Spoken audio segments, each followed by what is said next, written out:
Chapter 1167. After offering the back of her neck and being bitten by Duque, Xianxia was very tame. She even opened up her spiritual world and let Duque search it. Duque even found some traces of Enzoth. After all, Enzotha's spiritual power had been here once. Duque would not believe that he did not leave anything behind. After Duque used the system elf to scan Xia's memories, he did not destroy them. A naive black dragon did not suit Duque's interests. He only did something similar to reformatting a computer's hard drive to an unknown area outside of Xia's memories. This brought Xianxia some pain, but she quickly accepted the fact. This was because Duque told her that this was a mark he had left on her soul. Now Duque was not worried that Xianxia would turn the tables. Instead he was worried that she would become a mount. It was necessary to retain some of her fierceness. Xianxia bit off Majordomo's tail and swallowed it in front of him. That was the best way for Duque to intimidate him. Drip. Drip. Bright red blood splattered from the crisscrossing dragon teeth and dripped onto the ground. Majordomo was so scared that he peed his pants. "No. I was wrong. I was wrong. Don't kill me," he begged incessantly. Under the watchful eyes of Duque and the other heroes, he finally took out his real treasure. When everyone saw the strong natural and holy auras coming from the box, everyone's eyes were locked on it. Apart from a certain captive who had spent a lot of money on his treasure but had no status. Sasha could not control herself. She picked up a leaf that was emitting an intoxicating green aura.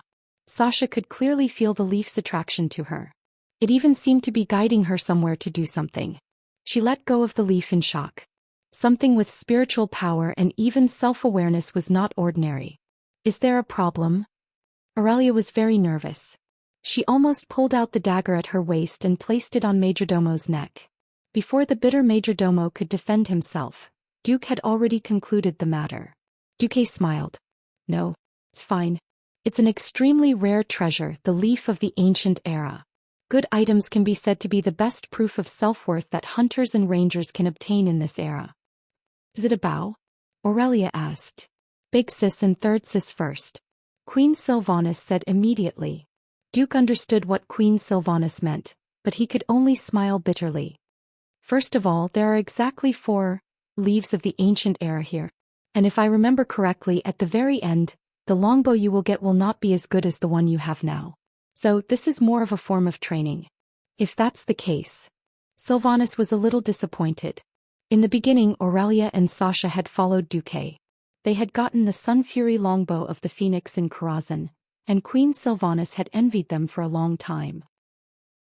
However, after Queen Sylvanas, Lilith and Tyrande had gotten 3 higher-quality lightstrike bows from Archimonde, Aurelia and Sasha's equipment had fallen behind. The 4 Windrunner sisters were not disappointed for long. At this stage, other than equipment, their skills had almost reached the peak. In order to step into the demigod realm, they obviously needed more training, improvement and even miraculous encounters. The 4 sisters were very happy to receive the leaf of the ancient era. Another thing that made Duque happy was the 4 holy eyes. As long as he could get the corresponding shadow eyes, he would be able to get the only proof of being an awesome priest in this era. Blessing. It wasn't accurate to call it blessings, because after completing the epic quest that was triggered by the holy eye, the weapon obtained was a divine priest item that could freely switch between the holy blessings and the shadow, curse forms. In the future, any priest who did not have a blessing or curse would be seen as unqualified by the elders who had experienced the molten core. Thinking back to before Duque had transmigrated, he had been forced by his team leader to create a Smith priest account to make it easier for him to find a job. That was how he became the chief priest of the team and even the guild. Ahem. Perhaps this was why Duque was so skilled at taking on the role of a priest. Of course, Duque with his awesome equipment could not use blessing, but the new members Kalia and Sally needed it. Before returning from the ancient war, Duque had never thought that these 2 would join the hero team. He did not reserve any equipment for them either. Now the molten core was definitely the best of the best for the newbies. Kalia had changed from the lowest epic level staff, Jordan's staff, to blessing. Sally Whitemane had changed from a completely mediocre excellent level staff, Staff of Justice, to blessing. Sally was so excited that she wanted to run up and give Duque a kiss when she saw the projection of blessing from Duque's memory. Basically, the newbies had gained a lot after defeating the 9 bosses in the Molten Core. Didn't they see that William and the other 2 who were previously extremely poor, were now glowing with purple light? Even Gina Goldsword, who was theoretically almost Jaina's stepmother, had gotten a one-handed magic sword, Song of the Azure Sky, that countless mages had fought for before Duque transmigrated to this world.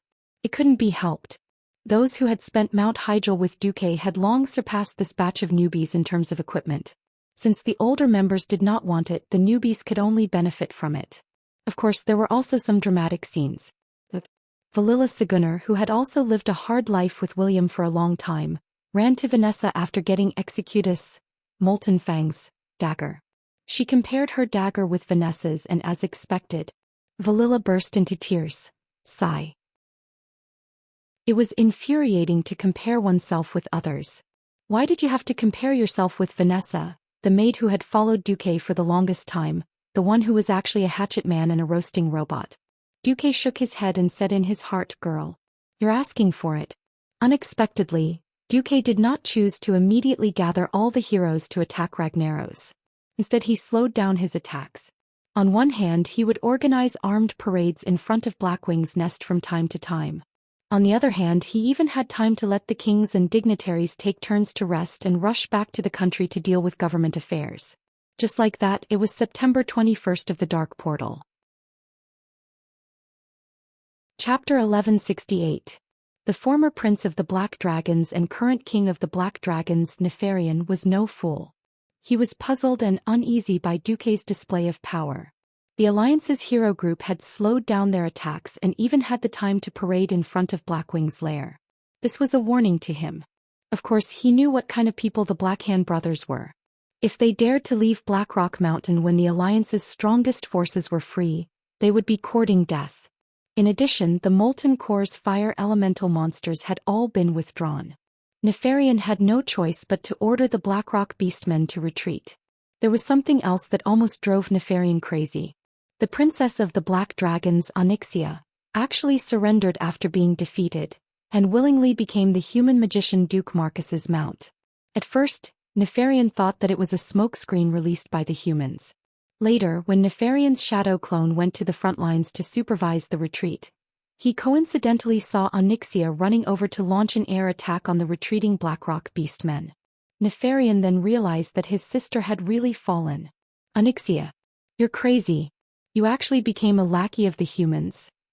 Nefarian's illusion roared at the familiar figure in the sky. To be honest, Xianxia did not want to face her brother like this. This scene was like a certain island girl pretending to be an obedient girl in the day, and at night she ran into her brother at the bar. Just imagining the drama and *T would make one want to die of embarrassment. At that moment, Xianxia's 10-meter-long dragon body visibly twitched. The originally agile snake-like dragon neck was like some kind of rusty machine, unable to turn for a long time. For a few seconds, Xianxia wanted to just walk away and escape from reality. In the end, she managed to stop herself. She flapped her huge black wings that were almost fully healed and hovered not far above Nefarian's illusion. "Yo, my dear brother, are you trying to say that I'm a disgrace to the dragon race? Alright, since Alexstrasza was once captured and tortured by the beastmen, I want to say that I'm not the most shameful one." Xianxia's lack of ambition almost made Nefarian faint from anger. Where's your ambition? Where is your pride? Where's your dignity as a dragon? Nefarian roared at the sky. She seemed to shrug her shoulders, but she didn't. "Sorry, my eldest brother. How insignificant were these things in front of the power of destiny. When you have the chance to face Duque, you will know that you are actually fighting against the god of fate." "You." Nefarian was at a loss for words. After a long while he said, "You are willing to give up on yourself. You are willing to become a human's mount and dog just to go against me? Don't forget. You're no match for me." Xianxia had an indifferent look on her face. "Fallen? Perhaps. Although the humans are now saying that I have forsaken the darkness for the light, whether or not I should fight with you, I really have not thought about it. Perhaps with Duque's encouragement, I might really have the courage to fight you." Nefarian suddenly remembered something. "Wait, Xianxia, did Duque bite you on the back of your neck?" A rare blush appeared on Xianxia's dark dragon face. Mortals would not be able to tell the difference, but Nefarian, who was of the same dragon race, could tell at a glance. You. At this moment Nefarian was on the verge of breaking down. Regardless of whether he admitted it or not, he seemed to have become the brother-in-law of a lowly human that he looked down on. If it was not an illusion but his real body, it was very likely that he would have vomited blood at this moment. You useless thing. From today onwards I will no longer admit that I have a shameful sister like you. You are exiled, Xianxia. Every black dragon will see you as an enemy. Nefarian said ruthlessly. Unfortunately, he was only halfway through his sentence when Xianxia's invisible pretentiousness choked him back into his stomach. But Duque has already spoken to Alexstrasza. He said that after observing me for a period of time in the Dragon Slumber Shrine, he will consider conferring me the title of Earth Guardian. Nefarian spat. If he was an old man with a weak heart, he might have died of a heart attack. He and her father, the Wing of Death, Nesario, had cheated the other 4 dragon clans in the ancient war. That was why the Black Dragon clan had the glory of suppressing the 4 dragon clans for 10,000 years. In the circle of black dragons that were popular for being sinister and cunning, most of them saw Nesario's betrayal as a wise and heroic move. Well, now the title and responsibility that their father did not want and spurned back then had actually been taken back by his own sister. Wasn't this a slap to the face for him and his dead father? Not only was it a slap to the face, but it was also a slap to the dragon teeth. All the harsh words and all the vicious curses that Nefarian could think of were stuck in his throat. He could not say anything for a long time. How are you? You've got guts. You've obviously fallen shamelessly, but you've actually fallen to the point of reason. Wuxia, I'll give you one last chance. Immediately fly to the highest point of the Blackstone Tower, kneel to me and beg for my mercy. Otherwise, when I'm free, I'll definitely hang your dragon head on the main entrance of the Blackstone Fortress, and show all the dragons in the world your final fate. Before Xianxia could answer, she suddenly saw the flash of a portal beside her. A burst of light lit up, and Duque's figure appeared on the dragon's saddle on Xianxia's back. Duque patted her lightly and Xianxia immediately understood. She immediately descended and her huge body shrank at a high speed. In the blink of an eye, she turned into the appearance of Countess Katrana. In front of Nefarian, Duque hugged Xianxia from behind and gently bit the back of her neck. Xianxia did not resist and just let Duque do as he pleased. Nefarian's eyeballs almost popped out of their sockets when he saw this. Unfortunately, he could not stop all this at all because he was just an illusion here. Looking at Nefarian, who was trembling with anger, Duque laughed and directly made Xianxia gasp for breath. Yo, Nefarian, you seem to have forgotten something, right? Do you remember? Who let your father's head be hung on the main entrance of the Dragon's Sleep Shrine? Nefarian shuddered and immediately recalled the horror of Duque in the past. That's right. It was this seemingly inconspicuous mortal in front of him who single-handedly planned 2 ambushes. The first ambush directly killed the strongest of the black dragons, Nethario. The second ambush directly subdued the noblest female Xianxia of the black dragons. Yes, Nefarian, you're the target of my 3rd hunt for the black dragons. Chapter 1169. Nefarian, do you dare to come out of your lair and fight me? Duque's declaration of challenge was so domineering. Xianxia's beautiful eyes flickered, revealing a rare infatuation and fanaticism. How could the noble princess of the Black Dragon submit to a mere mortal? Yes, only such a great man with such spirit. Only such a peerless powerhouse who drove the world forward. That was enough for her to be willing to submit to him. She witnessed with her own eyes how Duque completely overwhelmed her brother in terms of aura. This feeling, which she did not know was whether it was depravity or sublimation, dominated Xianxia's entire soul in an instant. Violent and blazing. That's right. This is the kind of male I want. It was impossible for Duque to hear Xianxia's shouts, and even more so, he didn't know that this was the ultimate weapon against Xianxia, a person who worshipped the strong to the bone. Nefarian was stunned. He was truly stunned. For a moment he almost wanted to agree to Duque's challenge on the spot. A second later Nefarian shrank back. Although Duque's reputation among the mortals was like the sun in the sky, it was simply unbearable in the Black Dragon clan. How did Nethario die? How did Xianxia die? Didn't he still fall into Duke's trap and die? Duque made it sound like a duel, but who knew if he would be the one challenging all the powerhouses of the Alliance and the Horde as well as his disappointing sister? He had no way of knowing what the molten core looked like, but Duke had obviously freed up his hands. Moreover, as a rare great scientist in the Dragon clan, Nefarian had always believed that with the passage of time, the chance of victory was on his side. When he thought of this, his refusal was logical. I refuse. You're just a mortal, you're not qualified for me to accept your challenge. Of course, if you and your laughable teammates have the ability to kill your way to my throne at the top of the Blackrock Spire, I don't mind personally granting you eternal death. Nefarian's phantom disappeared after letting out a few pretentious chuckles. Duque heaved a sigh of relief when he felt Nefarian's consciousness fading away. He immediately teleported back to Karazhan with Onyxia. As soon as they stepped out of the portal, Onyxia turned around and revealed a bright smile with a blush. Yo, my dear master, why do I feel that you don't want my brother to come out and fight with you? Duque patted the dragon butt and Onyxia immediately let out a coquettish cry of surprise. No sane commander would want to fight on two fronts, because that usually meant defeat and death.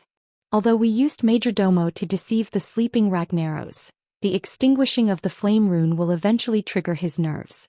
Now the only way to deal with Ragnaros was to scare Nefarian and prevent him from escaping. Of course, it's also a good choice if Nefarian comes out to die. Onyxia's eyes turned craftily. You're afraid that when we're dealing with the Fire Demon King my brother will come out, right? That's why you're deliberately trying to scare him. Will this work? Duque's eyes flashed. I can't afford to take the risk, but how can he? After all, I'm a man with the titles of Dragon Slayer and Dragon Vanquisher. Since you black dragons like to play tricks, he will naturally overthink things. Overthinking things means that he is not decisive. Nefarian will definitely not dare to come out before his research is completed. Aren't you afraid that my brother's research? For someone who has already peeped into fate, your brother's research is not worth mentioning. Fate? Onyxia felt as if her heart was being violently tugged at. She could not be afraid of the strong retribution and revenge, but she was afraid of fate. Moreover, when faced with an existence that knew all your cards but could not do anything about it, the deepest despair would definitely drive her crazy. It was this helplessness and desperation that caused her to surrender. Suddenly Onyxia knelt down. Master, did you know? You were too domineering just now, I like it. Duque felt that something was wrong. Wait, what are you doing? Didn't you always ask me to taste the dragon taming whip? Now I'm taking the initiative to taste it. Looking up, Onyxia threw Duque a flirtatious and slightly bewitching look. Duque felt his bones go limp. Dragon taming was just a sideshow. Duque's attention was still focused on the molten core. During this period, Ragnaros's consciousness showed signs of awakening twice, but Majordomo, who was under Duque's control, managed to fool him. Finally, on the 16th of September, the great craftsman Jurban and Duke Hydasis came together to visit. Everything is ready. A dwarf and a water elemental. Even though they were two different species, they had the same fanaticism in their eyes. Duque smiled. I knew you could do it. On the 18th of September, the Alliance and the Horde invested almost all the powerful fighters they could. On the Horde side, only Thrall was left to guard the main city. On the Alliance's side, General Abendis guarded the Lordaeron continent, Boulang Bronzebeard and Reginald Windsor led the army to guard the Scorching Canyon and Burning Steppes, as well as Turalian, who stayed in front of the Dark Portal. The rest of the people who were above the realm of heroes were all involved in this battle that would decide the fate of the Eastern Kingdom and even the entire Azeroth. If they failed, the enraged Ragnaros would not only destroy half of the Redridge Mountain, but the entire southern continent. The surrounding air was still hot and suffocating. Grom and the other powerful fighters of the Horde were not used to the cold spray on their shoulders and the strange mask that could be worn at any time. But seeing that all the powerful fighters of the Alliance wore it, they could only force themselves to use it. Fortunately, it was easy to operate. In theory, they only needed to press one of the white buttons on their shoulders to continuously spray out cold mist. According to Jurban, this could prevent them from suffocating to death by inhaling too much hot gas. Majordomo, who was supposed to be one of the leaders of the Molten Core, listened to Duque's lecture like a grandson. Wuxia felt a strange sense of joy. For some reason, Wuxia had a feeling that the hunt for the Fire Demon King would be quite successful. It wasn't just him. Everyone was about to face the powerful elemental demigod Ragnaros, who was second only to the ancient gods. However, everyone remembered that Duke had killed so many powerhouses with no losses. At most he had let Arthas escape. Everyone was brimming with confidence. Chapter 1170. They were in the northeast part of the molten core. As they watched Majordomo walk towards the huge lava pool in the middle of the spiral-shaped land, everyone started to get nervous. They couldn't help but be nervous. The terrain here was terrible. In a sense, this place was like the mosquito coil that Du Zhe used before he transmigrated.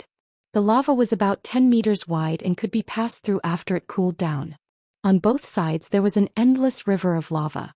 If an ordinary person were to fall into that high temperature, they would probably be dead in an instant. Even if they wore many pieces of fire resistance equipment, they wouldn't last long. The brave Grom had already tried it when he was scouting the area. If he jumped in with almost a full set of iron armor, he would probably be able to survive for a minute. Any longer than that, and even God wouldn't be able to save him. Even so, the other party members wearing 3 pieces of fire resistance equipment could only last 20 seconds at most if they were healthy. Unless they received healing spells midway, they would still die. Unfortunately, the other party members couldn't wear as many fire resistance equipment as the warriors who were carrying Ragnaros. Otherwise, their damage output would be reduced. It was almost midnight. This was the best time of the day to attack. Although this was almost negligible to the Fire Demon King, it was still better to have a higher chance of winning. Everyone heard Duque shout, "Last 3 minutes. Everyone, please check your status again." King's Blessing, Blessing of Power, Blessing of Wisdom, Arcane Wisdom. Apart from that, Magni, who was carrying Ragnaros, started to drink the lung cocktail, made from the Cursed Land's wild boar lung slices. He also drank the Titan Potion, which could increase his stamina. The Rangers checked each of their arrows, and the bandits carefully applied a special potion to their weapons. Of course, none of this could compare to an enchantment, that fire-extinguishing enchantment provided by the Hydrathea water elemental. This enchantment did not appear in the original history. It could easily transform the damage of cold weapons into water elemental damage. Even bandits could use their daggers to stab Ragnaros, who was a combination of fire elemental. This was the key to this battle. Ready. Team leaders, please report. Duque shouted again. Team 1 completed. Team 2 completed. When everything was ready, Duque finally nodded at the shivering Majordomo. Trembling, the manager gave his last warning. You must reveal the secret of the Son of Flames at all costs. You will pay a huge price for your reckless behavior. Speaking up to this point, it was no different from the original history. Who would have thought that the next topic would change? Why don't we give up? Once I summon the true master of this place, all existences will have to face his endless wrath. Not only your puny lives, but even my life will be over. Huh. Wait a minute. Something didn't seem right. Forget it, I don't care about him. He's going to die anyway. Duque pursed his lips. Onyxia in human form walked over on the spot with a malicious smile. Majordomo shuddered. His buttocks shook and he wagged his tail out of habit. In the past, his long tail would have responded to him. Now more than half of its tail was gone. Not to mention swimming quickly, it could not even stand steadily. The Black Dragon Princess had traumatized him greatly. I'll do it. Under everyone's gaze, Majordomo raised his hands high like a charlatan. After a string of fire elemental incantations that no one could understand, he cried, Ragnaros, the King of Flames, he is older than this world itself. Now it's too late. Be it me or you, surrender before him. Surrender before everyone's doomsday. No one paid attention to his pitiful cries. Everyone focused on the center. Everyone could clearly feel that the lava pool at the center that had been calm a moment ago had suddenly begun to boil. It was like a fountain spewing higher and higher. Then in less than 3 seconds, the high-spewing lava and the fire elemental particles in the air gathered at high speed, forming a huge figure that was breathtaking. Below it were nearly 10 cone-shaped tornadoes of fire that gathered in a clockwise or anti-clockwise direction. Moving up, there was a slender waist that did not match its burly figure. Above it was an inverted triangular upper body. On its abdomen, there were more than 10 golden metal plates that seemed to be embedded in it to protect Ragnaros's abdomen. Then there was a well-defined breastplate, a pauldron made of 3 sharp rocks, and a gauntlet that kept flashing with fire. On his back was a pair of wings that looked like flying wings, and on his huge right arm was a large divine artifact hammer that had a head the size of a house. Hand of Savra's, Ragnaros the Balrog. Looking at the golden light on the hammer and the huge metal protrusions on the hammer head, it was hard to imagine what would happen to a mortal if they were hit by such a huge hammer. When Ragnaros woke up, he immediately saw his servant kneeling in front of him.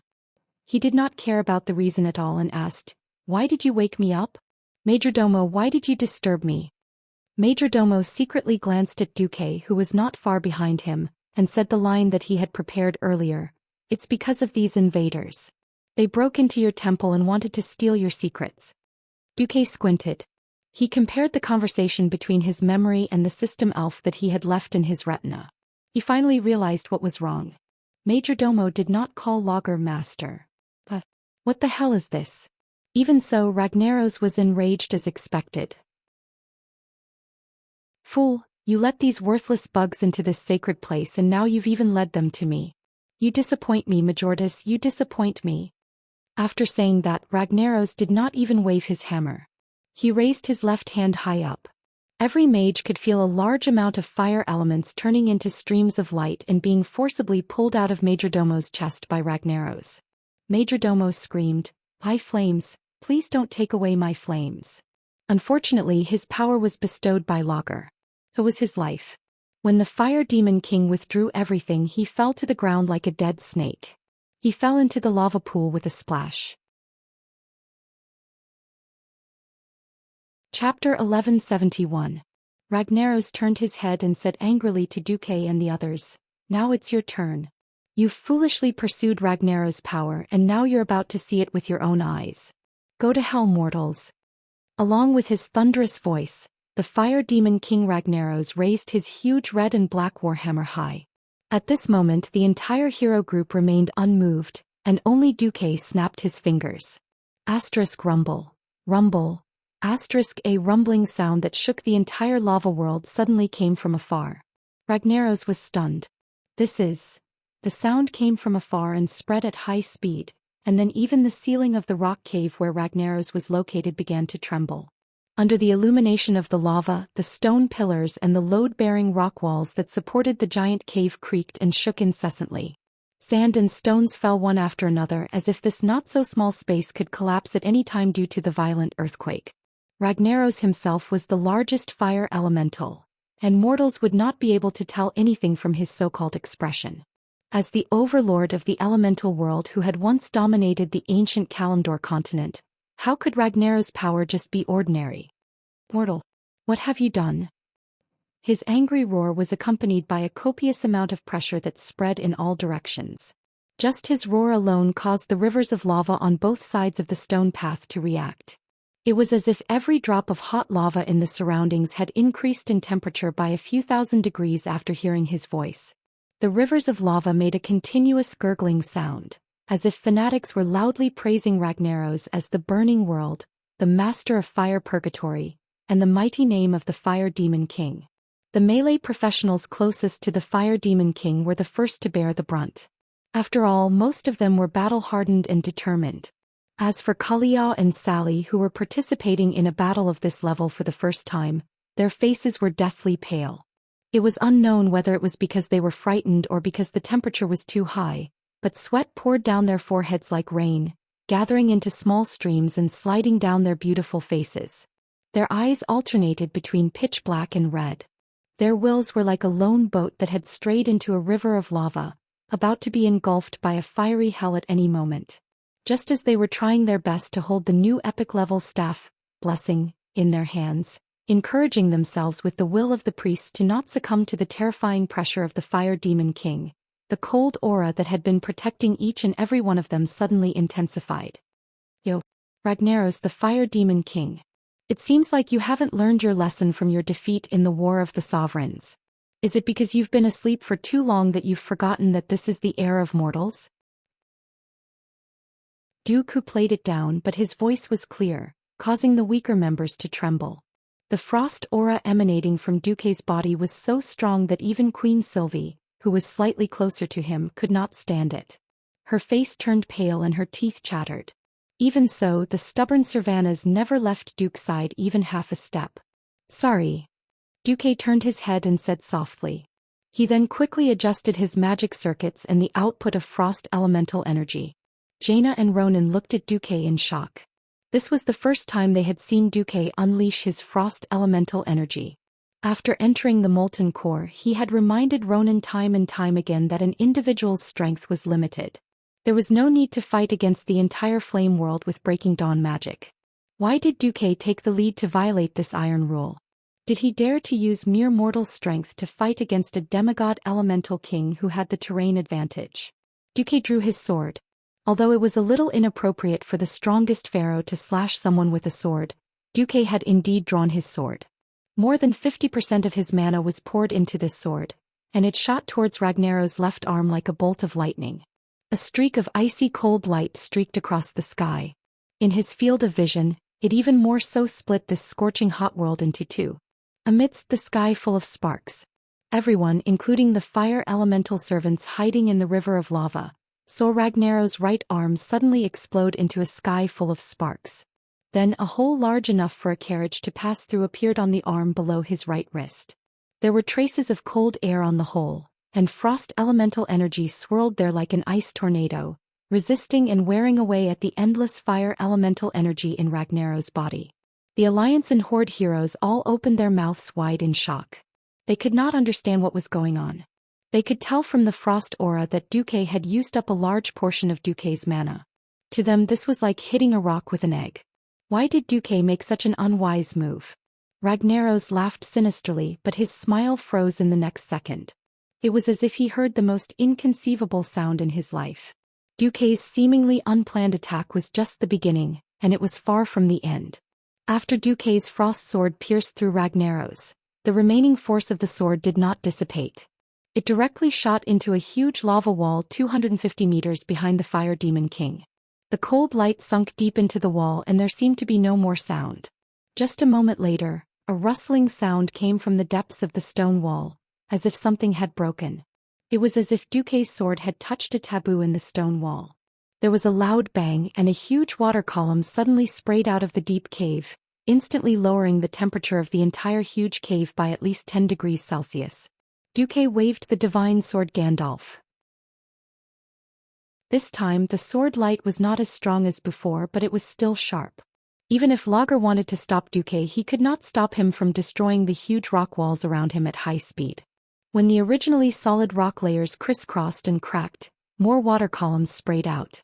In this space that was originally surrounded by flames and rocks, everyone saw a strange scene that they would never forget for the rest of their lives. Countless water columns of different sizes sprayed a huge amount of water at the Fire Demon King like a sprinkler.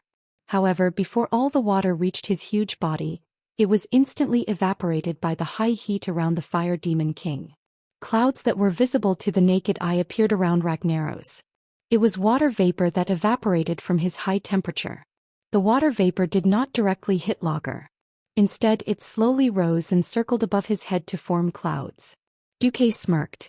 "Sorry, Great Fire Demon King, it seems that from today on your molten core will become history." Chapter 1172. At this moment there were huge cracks everywhere inside the molten core. They extended in all directions and separated to the left and right, forming a deep valley and two roughly parallel edges on the ground. When they spread to the sides of the lava rivers, the overflowing lava inevitably began to pour into the huge deep valley. However, at the bottom of the deep valley, there was also a huge amount of seawater spewing out. Fire and water fiercely intersected in every corner of the molten core, making loud sizzling sounds and rising water vapor due to the high heat everywhere. "Impossible! How did you do it?" Ragnaros finally let out a cry of surprise. Duque elegantly drew a semicircle from right to left with his hand and finally placed it on his left shoulder, giving a noble salute. This is the perfect combination of science and magic. From the beginning, Duque had never thought of relying on his 40 companions to rush into the molten core and kill Ragnaros. The molten core in reality was not that simple. At the very least, after so many months of travel, Duque's system had scanned traces of Ragnaros's power everywhere. How could a demigod of the fire element who could spread his power all over his territory be defeated just by killing his main body? Duque had to prepare for the worst. The entire molten core was the backing of Ragnaros, or even more exaggerated, the molten core was Lager, and Lager was one with this underground world of flames. Using the power of mortals to fight against the entire world of flames, what was the difference between this and an idiot sticking his penis into the ground and saying that he had forcefully pushed down the entire planet? Ignorant and ridiculous. What Duque wanted to do was to use the power of Hydraxia's water element and the help of the dwarven miners to destroy the entire molten core. It sounded like a fantasy, didn't it? But after careful research and comparison of the ancient Kalimdor continent and the other continents of the Azeroth, Duque came to a shocking conclusion. The 4 largest continents of the Azeroth were most likely floating islands or semi-floating islands that were not closely connected to the Earth's crust. Come to think of it, it was precisely because the Well of Eternity exploded that the entire continent was blown into 4 big pieces. That was how Kalimdor, the Eastern Kingdom, Northrend, and Pandaria came into existence. However, 10,000 years ago these 4 continents were not in their current positions. This place was originally a deep sea that stretched as far as the eyes could see. As a transmigrator who understood the continental drift theory, Duque was sensitive to this. The foundations of the continents were not strong. It was very likely that when the 4 continents exploded, they bumped into a huge bulge at the bottom of the sea, which then stabilized and became what it was today. With the help of the Haitian water elementals, Duque finally knew that Ragnaros had activated a huge active volcano that was originally located in the deep sea. Through the eruption of the volcano's magma, a flame passage was created from the bottom of the Eastern Kingdom's continent all the way to the floating continent. Duque did not know if the passageway was as sturdy as he had imagined. Duque only needed to know that the area below the molten core was actually the ocean. What happened next was logical. The dwarven craftsman who had once introduced a shield boring machine that was specially used for digging holes and dug an underground tunnel from Iron Stove Castle to Stormwind City in a few years, easily found dozens of shortcuts to the ocean with the help of Duque Daoist and the other water elementals. Just as Duque and Ragnaros started fighting, the dwarven craftsman at each node detonated the last thin layer of rock, and then escaped through the prepared portal. While Duque and Ragnaros were fighting each other, 20% of the Fire Demon King's precious territory had been flooded. At this time, the powerhouses of the hero group finally knew why Duque had asked them to prepare the underwater breathing magic that the Haitian water elementals had prepared for them, as well as the underwater breathing equipment made by the gnome engineers. At worst, they would flood the entire molten core and fight a water battle with Ragnaros. Humans, elves, beastmen, and so on. It was inconvenient to fight a water battle, but Ragnaros was a fire elemental. Would he dare to fight a mortal in the water? The originally violent Ragnaros became even crazier. Mortal. I don't care who you are. I'll make you pay for this now. The moment Ragnaros roared, the huge fire demon warhammer smashed down.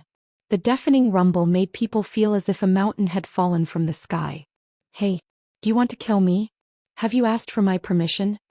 The short man Magni quickly activated Deity's descent and turned into a large short man. Although his height was smaller than his width looked a little ridiculous, he was still very reliable as a true powerhouse. The axe and hammer in his hands, which were also made of silver metal, crossed in mid-air, firmly blocking the path of the hammer. Clang. With a loud bang, the collision of the 3 weapons created a huge shockwave, and Duque, who was hiding behind Magni, had his cloak fluttering in the wind. Duque was unmoved. Just this boldness of not even blinking was enough to make the onlookers feel deep veneration. Ragnaros, are you really not going to do anything?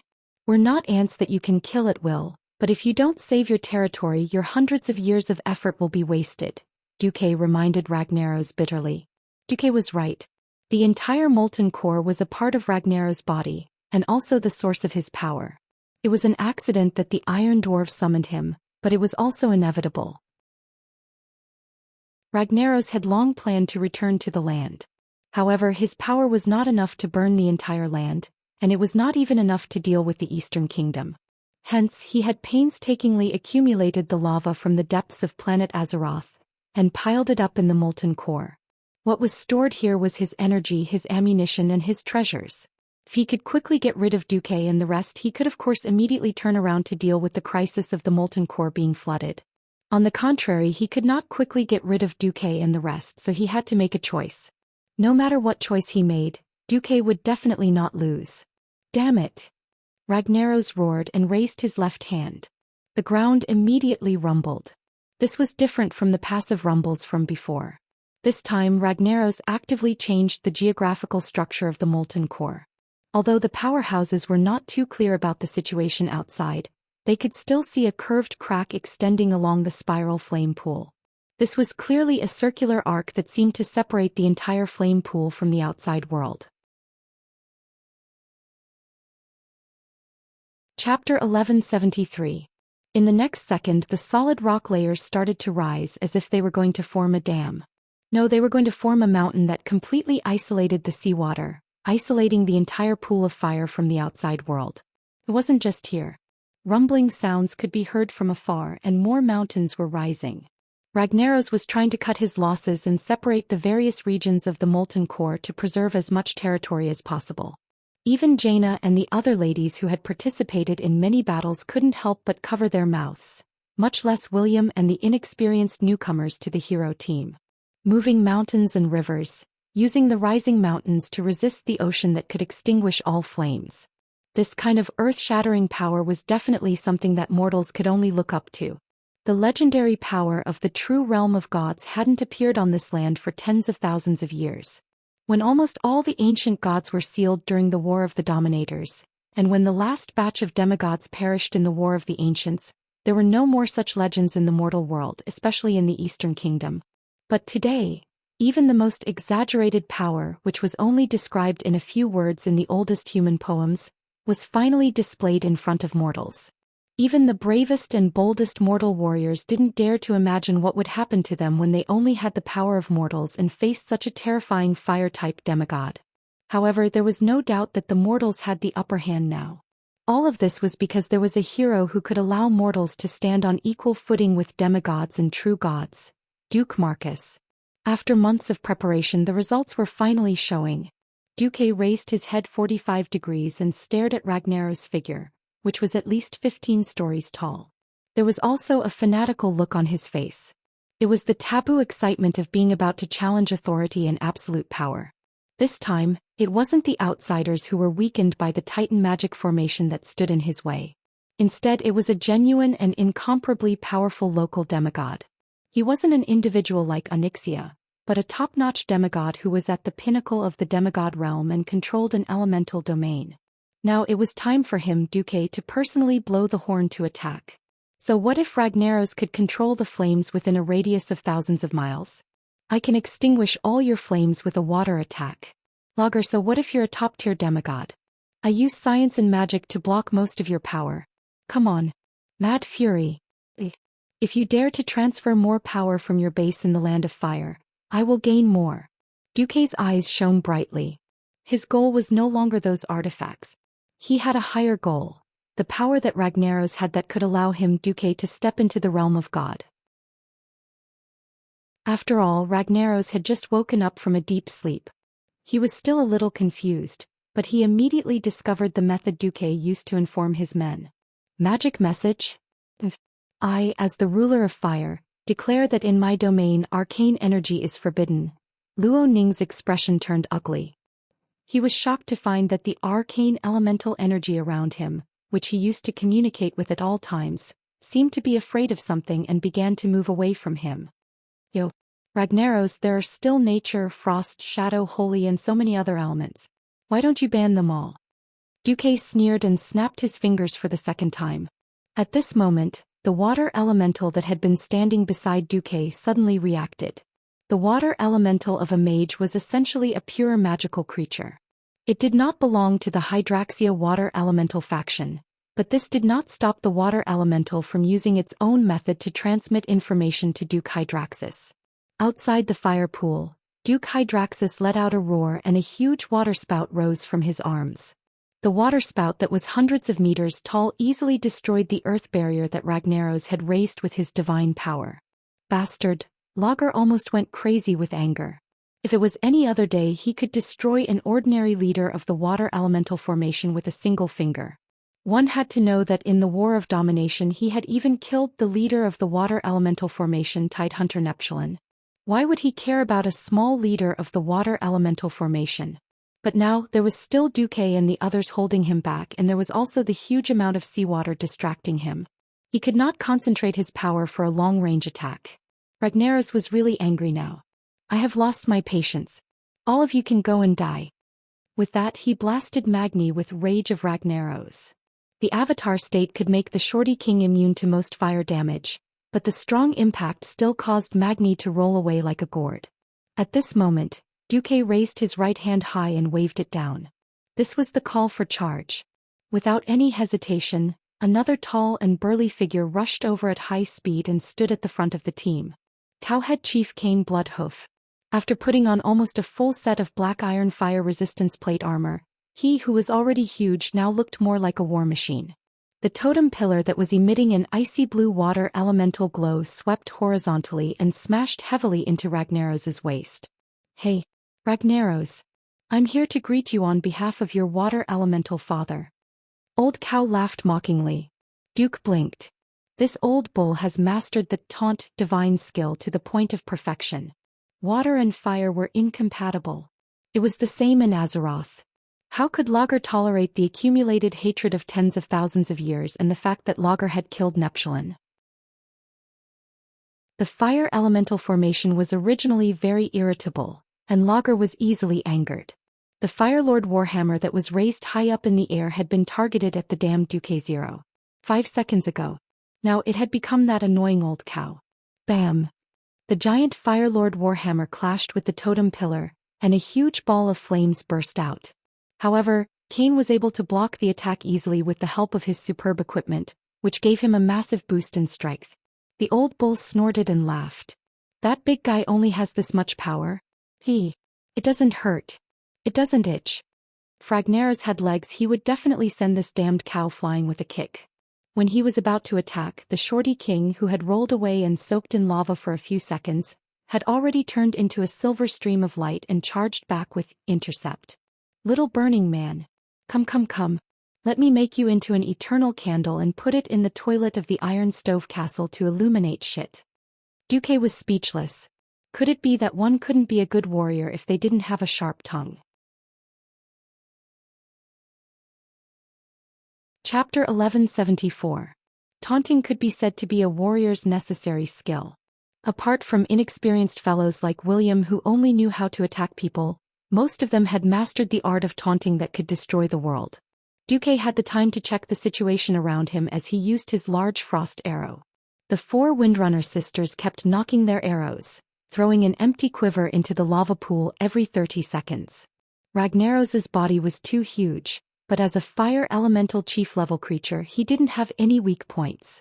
In other words, as long as he hit the target he would be able to deal damage.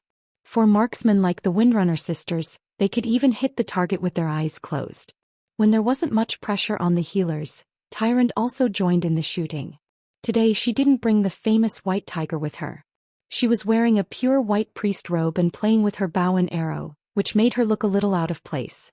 On the other side, the group of pharaohs were making frost arrows, including the poor Ronin. He had Breaking Dawn magic power, but he was forced to use ice magic, which he wasn't familiar with.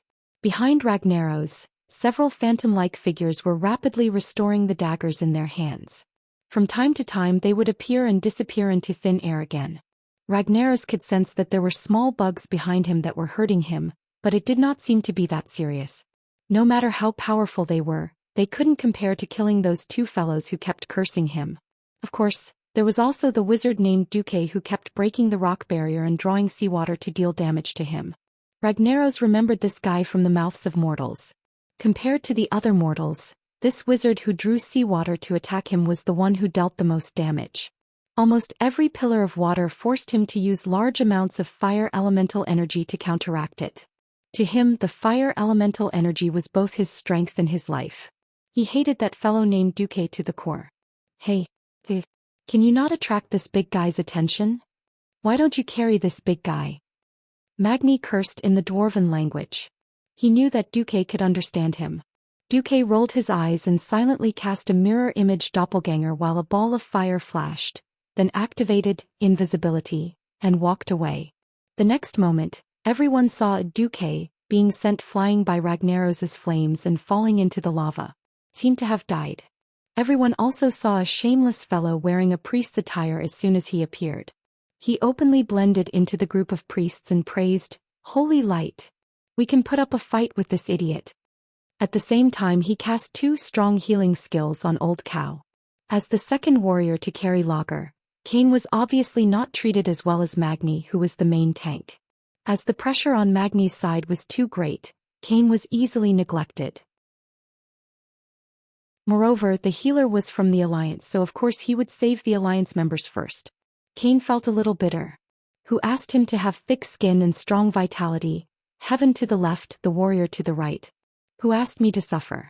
Tat tat tat. Hell right. It's not like I haven't been there before.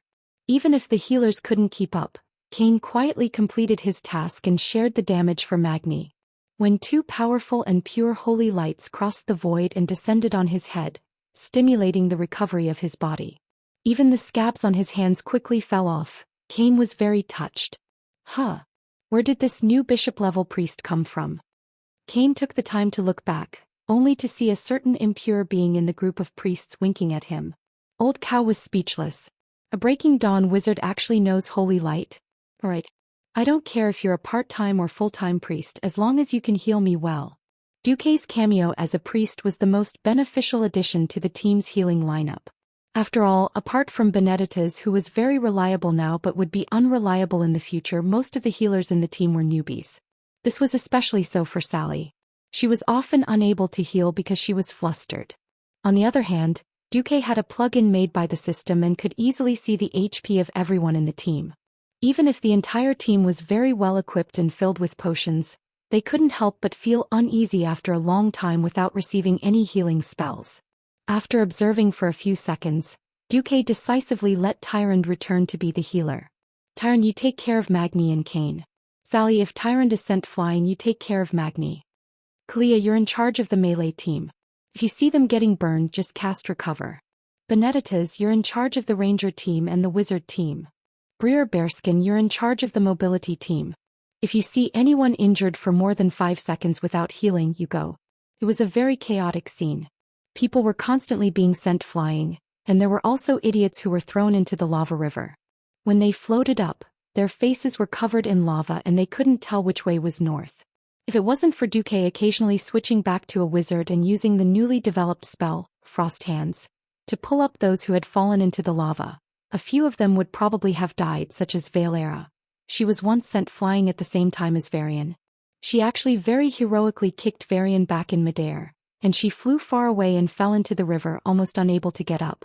On the other side, Ragnaros had used almost all the skills he could: Rage of Ragnaros, Lava Blast, Elemental Flames, and all sorts of fireball spells of different sizes that were comparable to level 5 Star Dawn wizards. However, the hero team's equipment was too good, and the group's fire resistance was so high that it scared him. Most of the time when a large fireball smashed into them, they would only shake for a moment, or at most spit out a small mouthful of blood.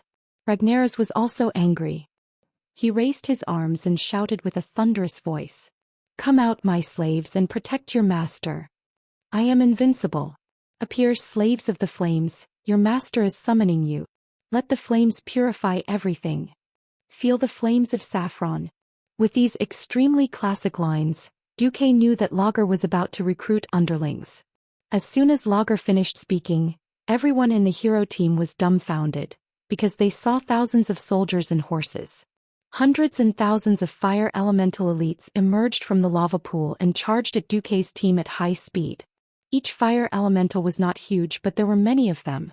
That densely packed number. Although Ragnaros was high and mighty like a cat toying with a mouse, with his arms crossed in front of his chest, as if he was watching a show, there were so many of them. The corner of Duque's mouth rose. Thousands of soldiers and horses? I have them too. Chapter 1175. This time, Duque didn't mingle with the priests anymore. He switched to a sorcerer and summoned a bunch of water elementals with a wave of his hand. It wasn't just him. Ronan, Jaina, and the other sorcerers quickly followed suit and summoned their own water elementals. Under normal circumstances, a sorcerer could only summon one water elemental at most. At the Breaking Dawn level, this limit would be lifted, but there would still be a limit. However, at this moment, everyone could only see water ripples around the sorcerers. Water elemental elites kept popping out from the semi-illusory spatial magic circle. In the name of Neptulin, the Tide Hunter, I shall purify you. They fearlessly charged forward and attacked their enemies with frost elementals. This scene was simply a continuation of the earth-shattering War of Sovereigns from 25,000 years ago. You ungrateful water elementals. Do you still want to defile my holy land? Ragnaros was furious. He was really furious. Originally, when summoning the fire elemental to save the day, he would look high and mighty, standing there and watching his underlings fight with the mortals. But when he saw Duke shamelessly attracting his enemy, the Hydraxia Water Elemental Legion, he no longer cared about the restraint of the strong, and directly smashed down with his hammer. Clang! This time it was Old Bull Kane who took the hit in place of Magni, who had temporarily cancelled his deity's descent state. Bastard! Bastard! Bastard! You should all be burned to ashes. Not only did he attack the two most detestable warriors, Ragnaros actually swung his war hammer at the rest of the mortals in a very unruly manner. The formation was already a little messy from the impact of the flames, and it became even more chaotic. Lager's attack frequency wasn't high, but it was very powerful. When he used his height to attack the ranger team and healer team outside the two lava rivers, even Magni and Kane couldn't reach him. The four Windrunner sisters used all their strength to barely dodge the attack of the divine weapon Warhammer at high speed. Even so, the powerful flame shockwave still burned their long legs to varying degrees. Although they could be healed and wouldn't leave any scars, Duque's heart still hurt. Those legs are all mine. Lager, you're courting death. Duque could not hold it in any longer. He gave Xianxia, who had been pretending to be a mage, a meaningful glance. The Black Dragon Princess understood immediately. Roar. An intimidating dragon roar resounded throughout the underground cave. What? Ragnaros's red eyes, which were condensed from super high temperature flames, suddenly shrank. He had never imagined that there would be a black dragon in human form hidden in front of him. It was not an ancient dragon that he could easily kill, but a powerful black dragon with the status of a demigod. He immediately sensed that the black dragon in front of him was not in a complete state. It was obvious that he had been injured not long ago and had not fully recovered. Moreover, the black dragon's divine spark was much lower than his. However, a demigod was a demigod after all. Even if there was a difference in strength, he could still pose a sufficient threat to him. Ragnaros aimed his hammer at the dragon's head on the spot. This hammer strike was no longer a casual strike. Instead, it was swift and fierce with a certain degree of swiftness. It looked like it was going to hit Xianxia's head on her agile dragon neck. It also looked like it was going to hit her left wing, and it also looked like it was aiming at her front claws. If it was the Xianxia of the past, she would definitely be at a loss of what to do and would have to choose to retreat. But it was different now. Through the soul connection, Xianxia saw a strange trajectory in her spiritual world. It was the soul message that she sent back to Duque from the part of her soul that she offered to him. The possible attack trajectory of the Balrog's warhammer, which looked like it could smash her brains out, fell into her eyes. Moreover, as her movements changed, the trajectory would also change accordingly. This brand new battle strategy, named Duque's Battle Simulation System, seemed to have opened a door to her that she had never seen before. Powerful and effective. Just when everyone thought that Xianxia had to avoid the attack, the black dragon made an unimaginable special move. She retracted her left wing and used the claws at the tip of her right wing as a fulcrum to make a right side flip. When she narrowly let the huge flaming warhammer pass less than half a meter away from her dragon abdomen, her long dragon tail suddenly lashed out like a meteor hammer. The ice armor, which was already installed on the dragon's tail and made from the deep-sea ice in the Hydraxia's water elemental territory, drew a huge arc in the air and finally smashed on Ragnaros's head. Arg! The Balrog king cried out in pain. For the first time since the start of the battle, he retreated. His lower body that was wrapped in 3 layers of fire tornadoes supported his body and leaned back greatly, barely dodging the second attack from Onyxia's right hind leg. He managed to dodge it once, but he couldn't dodge it all the way. In order to dodge the Black Dragon Princess's consecutive attacks, his huge body was completely exposed in front of the hero group's melee combat team. Especially that group of bastard warriors, they did not hesitate to switch to their berserk mode and beat Lager up. In the blink of an eye, Ragnaros felt that his flame power had dropped drastically. But when he wanted to counterattack, Onyxia retreated. She didn't want to fight him head-on at all. Instead, she flew up and circled around him like a fly, harassing him without hurting him. Black Dragon. Isn't the dragon race known as the strongest race? Where's your manhood? Come on. Fight me head-on. Ragnaros was furious. He threw huge fireballs the size of a thatched cottage at the Black Dragon Princess. Unfortunately, it was of no use at all. Just like how Onyxia wouldn't waste her energy to use Fire Dragon Breath on Lager, Lager's flames couldn't do anything to Onyxia, who also played with fire. The Black Dragon Princess was insanely resistant to fire. Although she wasn't immune to it, she would still be slightly injured if she was hit by a fireball. However, Lager's fireballs weren't dense enough. In particular, in the tactical simulation system that Duque sent, he could clearly see the path of every fireball. If she really showed signs of being hit, there was also a red warning arrow. If she was hit even with that, Onyxia would be getting worse and worse. He threw nearly 1,000 fireballs in one go and actually gave his opponent a 100% dodge. That wasn't a tiny mortal, nor was it a fake illusion. It was a black dragon that was 40 to 50 meters long. However, Onyxia twisted her body to the left while circling at high speed and tucked her abdomen to the right. She didn't even hit a single one. If Ragnaros had balls, he would definitely be having a headache right now. While Lager was entangled with the black dragon, the mortal heroes below silently struck gold. Unknowingly, they had reduced Lager's fire elemental reserves by a large amount. Chapter 1176. Ragnaros was furious. However, no matter how angry he was, how resentful he was, and how easily he lost his rationality, he was still an intelligent creature. Every second, more than 100,000 tons of seawater poured down on Lager. Every second, the molten core territory that gave him power was devoured by the seawater. A water elemental leader was wreaking havoc in his territory, destroying every water barrier he erected, but he couldn't do anything about it. At this moment, he was afraid. Really afraid. It wasn't a scream but a more beastly roar. For the first time, Ragnaros raised the huge Balrog hammer high in the air, ignoring all obstacles around him. The 2 warriors' provocations, the Black Dragon Princess's guerrilla attacks, and the dozens of water pillars.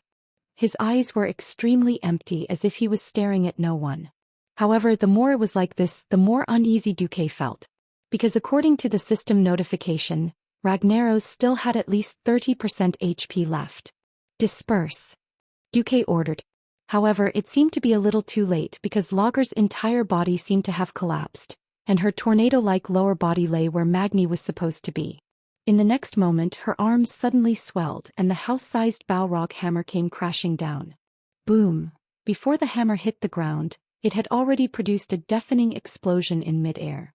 It was as if the sun in the sky had transcended space, penetrated deep into the rock stratum and landed here.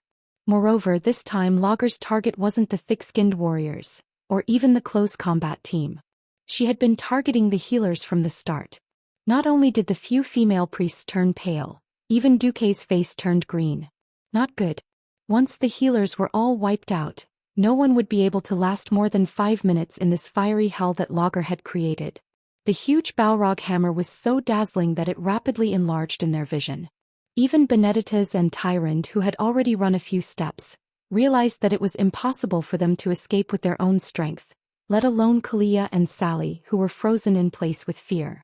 The only one who had a chance of escaping the range of the hammer was Brawl Bearmantle, who had transformed into a leopard and was running away. Benedicta's mouth twitched. He looked at the hammer that was rapidly falling on his head and seemed to want to say something. In the end, he lowered his head dejectedly and waited for the judgment of fate. Woo! Sally burst into tears. She didn't know what to do. Duque. Kalia pursed her lips and prayed. If this was the last time she prayed in her life, then the person she prayed to would obviously be Duque. Tyrande was the only one who, in a moment of desperation, took out her light-strike strongbow and shot out an arrow with a string attached to it. She did not know if she would make it in time. At the very end, a huge ice prism suddenly shot up into the sky, like a needle against an awn, and fiercely collided with the huge Balrog hammer. Perhaps this attack was a failure. That was because the frost element contained within it was far inferior to that of the Fire Lord's hammer. The ice prism was only able to resist the Balrog's hammer for about a tenth of a second before it failed, turning into ice shards that scattered in the air. But it was also a success. In this tenth of a second, a white figure had already passed through the shadow of the Balrog hammer at high speed and pounced near a few priests. Ah! Sally screamed because a strong force pulled at her lower abdomen. This force was so strong that she almost squeezed out her dinner from the night before. Kalia's face did not even have time to blossom in surprise before she felt the world spin around her, as if she had seen the sky and earth turn upside down. Only Tyrande's dynamic vision was the best. She gave up on her escape route and turned to bow, making the most suitable posture to deal with the impact. Yes, Benedetto's suffered the most. He suddenly felt a huge force on his butt, and then he flew out, falling painfully into a pool of lava to take a bath. Boom! Accompanied by an earth-shattering sound, the place where the hammer had landed splashed up a huge wave of lava that was more than 30 feet high. The solid rock layer rose up in circles like waves, and everything within a radius of several hundred feet was covered in splashing hot lava. Even though the heroes were all wearing fire-resistant equipment, they were still choked by the super-hot wave of fire and could barely breathe. No! Someone cried out. Was the healing team done for? Everyone stared at the place where the Balrog hammer had landed. However, the lava there was tumbling and even the shape of the ground had changed. There were no survivors. Suddenly, Duque's voice rang out. What are you waiting for? Beat him up. Following the direction of the voice, everyone finally saw the situation of the healing team. They were on top of a protruding rock, and the youngest priest, Sally, was carried by Duque's right hand like a bag. On his right shoulder, Duque was carrying Queen Kalia. That round part was very eye-catching and his calves were shaking as if he could hear Kalia shouting something like, "Put me down." Duque's left hand was wrapped around Tyrande's waist, and the night elf high priestess stared at Duque in fascination. Cough cough. Brawl was more humane. He ran over to pick up Benedetto's, who was almost shitting his pants from the lava. It was a mess, but at least no one was dead. The heroes all turned their heads and continued to attack Ragnaros in a frenzy. Damn it! Ragnaros was furious. He did not expect that his full-powered attack could not kill Immortal. On the other side, Onyxia weakly transmitted her voice to her master. This kind of attack. If you really want me to take it, I'll take it at most once. No need. Duke spat out a mouthful of turbid air and shook his head, expelling the messy thoughts from his mind. As expected, in a real battle there were no bosses that only attacked warriors. Only idiots would specifically attack those with thick skin and flesh that could not be killed. When Ragnaros put away his arrogance, he became much more difficult to deal with. Duque roared, "Hydraxis, coming." When the first word was spoken, the voice seemed to be still in the sky. When the second word was spoken, the voice seemed to be right in front of them. Without any warning, the rock wall behind the ranged team that reached the top of the cave suddenly melted. The black wall suddenly turned the color of azure water.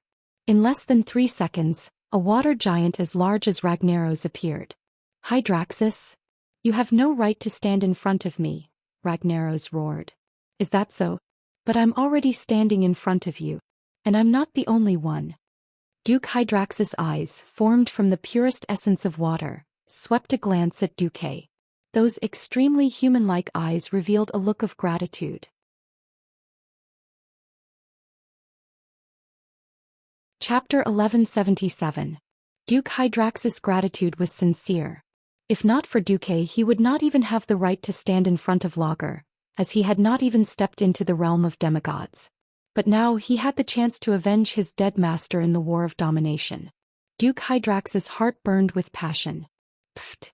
From an outsider's point of view, the water elemental Duke seemed to have shot out his entire arm towards Lager. Only the wizards could clearly feel that the Duke had actually used the water elemental energy he had extracted from the sea as a weapon. Duke Hydrax's body was not that big. The two elemental giants, who were definitely monsters in the eyes of mortals, grappled with each other without any fancy moves. On the other side, Duque could finally catch his breath. He first put down Sally, whose body had gone limp, then hugged Queen Kalia's butt and put her down. Kalia's face was bright red, and she even secretly punched Duke's sturdy chest a few times in protest. However, she immediately tiptoed as if afraid of being seen, and quickly kissed Duke's lips like a dragonfly skimming the surface of the water. Seeing Kalia's neck turn red and she eagerly ran back to her healing position, Tyron secretly blew into Duque's ear. I really envy Kalia for still being able to maintain her pure heart. Sigh, unlike me, I've been led astray by you. Alright, I know what you want, little pervert. I'll come find you tonight. Tyron was clearly upright and holy, as if she was saying something, but she just had to say such private things. Hearing this, Duque bared his teeth. Alright, seeing that the battle is still ongoing, I won't deal with you first. Seeing Tyron nimbly run to another position, Duque turned to look at Sally, who was on the ground. Something was wrong. Sally was now holding her face with both hands. Her face was like a steamed prawn, white and rosy. It was obvious that she had heard what Kalia and Tyron had said to him. This huge piece of gossip had clearly shaken Sally to the point where she couldn't think straight. Sally, actually, me and them, it's okay. I swear I'll keep it a secret. Sally suddenly stood up and looked at Duque with a resolute gaze. Unfortunately, I already have someone I like. Otherwise, I would probably also fall in love with a great hero like you, Lord Marcus. Before Duque could react, Sally had already leaned over and planted a light kiss on Duque's cheek. However, I still want to thank Sir Marcus. You're a good person. Then Sally ran away blushing. Wait a minute. What the hell was that? A kiss from the nice guy card? Holy shit. If I didn't have a harem right now, do you believe that I wouldn't beat you up? Duque turned his head and squinted at the arena. He could clearly feel that the density of the fire elements around him was decreasing rapidly. For example, when Duque was saving people just now, he used something similar to Icicle Spell on his legs and used the frost element to propel himself forward quickly. The previous move required 100 mana points, but now it was 50. This was because the suppression of the fire element on the other elements had begun to weaken.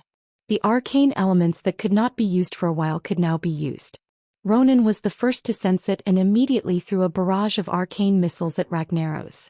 Not only him but even Onyxia, who had yet to recover from her injuries, strengthened her offensive after Duke Hydasis became a big sandbag. Yes, Hydasis was weaker than Ragnaros and was at a disadvantage in the confrontation of water and fire elements. He could only bitterly make up for the gap in quality with quantity. However, with the help of the hero group and the Black Dragon Princess, the scales of victory quickly tipped towards the coalition army. And with him around, Ragnaros had no chance to deal a heavy blow to the healing team. Duque did not do much. At this point there could only be two outcomes. Either the Fire Demon King would fall just like in history. Or, you bunch of degenerate and insignificant scum. You've tarnished my holy land. Do you think this is the end? Do you think I'll give my holy land to you as spoils of war? No, never. Die. All of you die. I'll use my last flame to burn all of you blasphemers to ashes.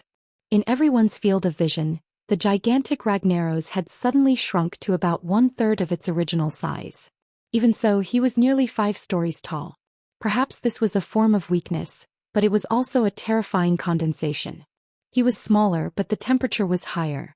The water elemental Duke Hydasis, who could previously rely on external water elements to replenish himself and fight Ragnaros back and forth, could not get close to the Fire Demon King now. The huge water bomb that was thrown out was completely evaporated halfway through its journey. Such a terrifying temperature could only mean one thing: the Fire Demon King was going to self-destruct. Death here was not the end for Ragnaros, whose soul was still in the land of fire. He would be able to regain his life in 10 years. But for the Alliance and Horde, it would be a complete nightmare if all these powerhouses died here. Kill.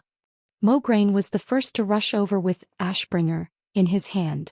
The divine sword that had once killed thousands of immortals used the most dazzling golden light to offset the thousands of degrees of flames on Ragnaros' body. Count me in. The second one was Magni.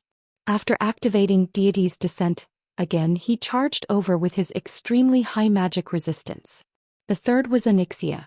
As a demigod and a dragon, she had the ability to deal with this attack. To everyone's surprise, there was another person who dashed forward. Duke. He madly operated every magic circuit in his body. With Gandalf, the legendary sword of the white-robed sword saint, in his hand, his body turned into a comet-like stream of light. He soared from the ground like a baseball and stabbed straight at Ragnaros's chest. In the middle of the fire pool, Ragnaros was in great pain. But he completely ignored the attacks of all other existences, even Xianxia, who was also a demigod, because she lacked the courage to fight to the death. Only Duque.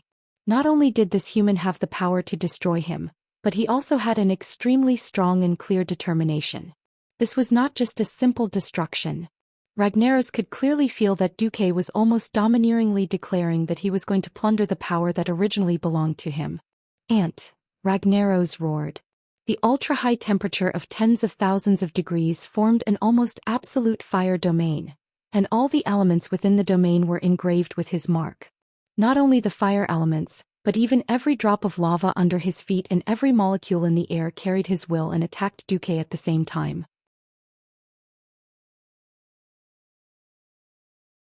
Chapter 1178. When an Archmage reached the Breaking Dawn level, they could cast many spells that they didn't even dare to think about. Duque had once lifted the Windrunner sisters with icicles on the solder bridge. Now he was lifting himself. Using only the icicles that he created in the air, Duque used them as fulcrum points to cast flash. In the eyes of others, the sea of fire seemed to have no way out. In Duque's eyes, it was just a group of elemental molecules that were arranged and moving in a regular pattern. The principle of flash was to use highly concentrated arcane energy to tear space apart and teleport the spellcaster's body. When Duque cast flash, the heroes with good dynamic vision could even see the golden sparks when the arcane and fire elements collided at high speed. The collision of elements didn't feel good. Duque's mind was clear and he felt waves of pain. All kinds of sceneries flashed past his eyes at high speed. Screeching sounds that sounded like metal scraping against each other kept exploding in his ears. It was a clash of elements, a test of the toughness of the magic circuit and a test of the mind. Almost every time he flashed 50 meters forward, the resistance in front of him would double. At first it was just the difficulty of breaking through the mist, but in the end, it was like slamming his mortal body against the cement floor. The feeling of being crushed almost made Duque have a mental breakdown. He made it through. Whether it was his body, mind, or soul. Then he saw Ragnaros, whose mouth was wide open in shock. After the last flash of magic, Duque crashed straight into Ragnaros' mouth like a shooting star and fell into Lager's chest. Wrapped in a thick layer of ice that kept forming and melting at high speed, Duque shuttled through Ragnaros' throat at high speed. It felt like he was taking a bath in lava. It was almost impossible to find the right way in that pitch-black place. Fortunately, Duque kept correcting his direction under the guidance of the system. 3 seconds, but it felt like 3 centuries. Even Grom, the bravest warrior of the tribe, opened his mouth in disbelief. Even Aurelia, Sylvanas, Sasha and Tyrande, who trusted Duque the most, couldn't help but cry out in shock. Xianxia widened her mouth that was full of fangs, but all she inhaled was cold air. He had crashed into the body of a fire elemental demigod overlord. What was the difference between this and suicide? If it was Duque who was known as the strongest hero of mankind, could he create such a miracle? Sure. Duque can definitely do it. Aurelia burst into tears. She didn't know when, but she, her sisters and all of Duque's lovers were already holding hands. They were shocked by Duque's shocking actions and prayed for Duque's safety. Duque didn't disappoint anyone who supported him. At the moment when all the magic in his body was about to be emptied, he grabbed a huge core with one hand. Core of lava. One of the necessary materials to make fire-resistant equipment. But this time, what Duque grabbed was the core of lava of the fire demon king Ragnaros. This core gathered the purest power of Ragnaros, as well as the most violent part of his soul. Could be said that it was because of this core that there was this huge clone in the molten core. Arrogant. A puny mortal dares to touch the divine realm. A flame that seemed to be hundreds of thousands of degrees rose from the core, extending from Duque's arm. If Duque's first reaction was to cower, then everything would be over. But Duque still held the core tightly. Because the flame was the flame of the spirit. It was the final resistance of the elemental demigod. Perhaps Duque could start with the easy and difficult ones. Even if he wanted to pry into the divine realm, he could start with the simplest and weakest divine creatures and even snatch the divinity of his own mount. However, this probably wouldn't work. Divinity was the characteristic of a god, and it represented the greatest characteristic of a god or demigod creature. If Duque wanted to touch the divine realm, he had to find the most suitable path for himself. Duque used the system to scan Xianxia countless times, and the conclusion was that the divinity of the Black Dragon Princess was less than 10% compatible with Duque, because it was something of the giant dragon bloodline. Duque thought hard. In Azeroth he was most comfortable with the three elements: fire, ice, and arcane. Next were the nature, holy light, and shadow, which belonged to the wind and thunder. It just so happened that he had to deal with Ragnaros, so devouring the clone of the Fire Demon King was the best choice, knowing that Ragnaros's real body was in the land of fire. High and grand and classy. Plus it was done in one go. If he couldn't even deal with a clone of the Fire Demon, then he could give up on his dream of becoming a god. Ragnaros's spirit backlash was completely within Duque's expectations. Hot. Super hot. Ridiculously hot. So hot that he lost all feeling. Duque saw his body being burned by the flames. His robe instantly turned to ashes, the hair on his hands and legs were charred in the blink of an eye, and even the ashes were swept away by the tongues of fire. His originally clean skin cracked like dry earth, then rolled up and was forcibly torn from his muscles. It was another wave of heart-wrenching pain. The next moment it was his muscles. The originally slender and elastic muscles curled into a ball at high speed, and the bloody bones turned white at a speed visible to the naked eye, then charred, and finally, even his internal organs emitted an unpleasant stench as they were roasted into charcoal. Duque was dead. If the Duque in the spiritual world really believed that he was dead, then his soul would dissipate and he would also die in reality. Unfortunately, Duque had already simulated such a violent illusion of a fiery hell no less than 100 times. When Ragnaros's will of fire was wreaking havoc in Duque's shallow spiritual isolation zone, Duque was also invading the core of Ragnaros and analyzing Logger's soul and will. The most powerful thing about Duque's system was naturally its multi-threaded manipulation, analysis, and calculation. If anyone could observe the spiritual battle between Duque and Ragnaros, they would be shocked to see that Duque had separated hundreds of millions of thin mental threads and invaded the core of the Fire Demon King from all directions. Although most of them were squeezed, attacked, burned, and destroyed by all kinds of mental and will defenses in less than a second after they invaded, there were also tens of thousands of spiritual threads that successfully invaded the core that contained Ragnar's true will and began to destroy and collect intelligence like a rummaging machine.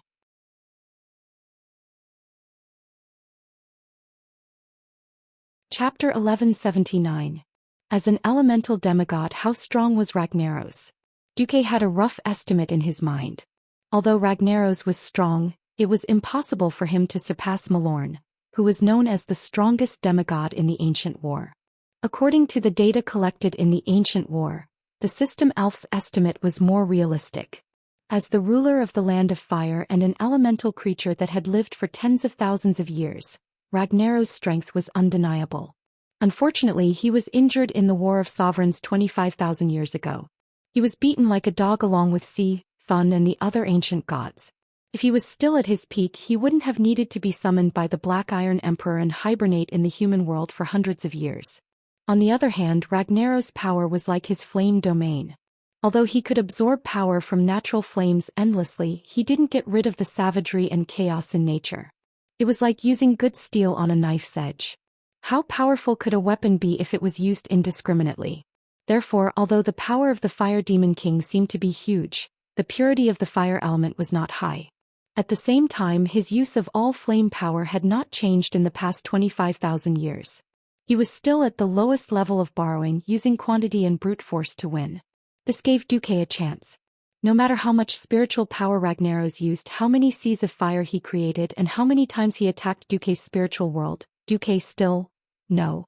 For everything, move. Duque pretended to be weak. With the help of the system, he contracted his own spiritual power to the extreme, allowing the opponent's spiritual flames to wreak havoc in their spiritual channels. After the analysis, Duque's lips curled into a mysterious arc.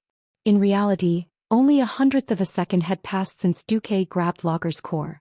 However, the horn of counterattack had already been sounded. At the moment, in Ragnaros's spiritual domain, every cluster of spiritual energy was filled with chaotic will with heat as the base. These wills followed the simplest rule of exclusion, attacking and eroding any spiritual energy that had nothing to do with flames. If Duque had chosen to go head-on against the elemental demigod, Duque would probably have been done for in the end, given his mortal spiritual energy capacity and the vast amount of spiritual energy of an elemental demigod. Although mental power could not directly interfere with reality, Duque's mind could not withstand the pressure. If it was forcefully distorted, denying himself and his knowledge of the world, Duque's final outcome would be mental death. Then his body would turn into an idiotic vegetative state for a moment, finally giving up resistance and being burned to ashes by Ragnaros's flames. However, Duque had an even more ingenious or perhaps shameless method. Duque's mental domain rotated at a high speed, constantly emitting all kinds of sounds that suited a certain fire demon king's taste. I am Ragnaros, the king of the world. I swear I will burn this hateful world to ashes. From today onwards, only the color of flames is allowed to exist. The first few sentences were normal, but then came the drama. I declare. This is a horse. Well, an illusion of Ragnaros pointed at a deer. I declare this is white. Another small logger pointed at a black thing. That's right. The so-called lie would become the truth when repeated 100 times. Duque did not regard the will of Ragnaros' entire clone as a whole. Instead, he used the system to forcibly divide the entire will into different areas according to the activity level of the other party's will, and then repeatedly brainwashed each area. The key to everything was Duque's last sentence. I declare. The frost element and the fire element are one family. Just like that, Duque's will, which had the color of frost as its core, rushed straight in, unobstructed for even a moment. When it rushed into the core area, it forcibly crashed into the will barrier, and after touching Duque's will it was also died. Like a rolling snowball, it kept wrapping all the neutral or traitorous wills around Duque's will. Then it mercilessly collided with the strongest will of Lager. The shattered will of Ragnaros was like sparks flying out of a blacksmith's shop, dancing bit by bit and finally fading away like a meteor. More white snow shone like stardust as it surrounded Duque's will, and it looked like it was covered with countless frost shields. The snowball of Duque's will became bigger and bigger, constantly rejecting the strongest will of fire, and at the same time, absorbing all the mental power that could be absorbed. The mental power that was replenished was like the overturning of the sea, eliminating all the gullies in front of it.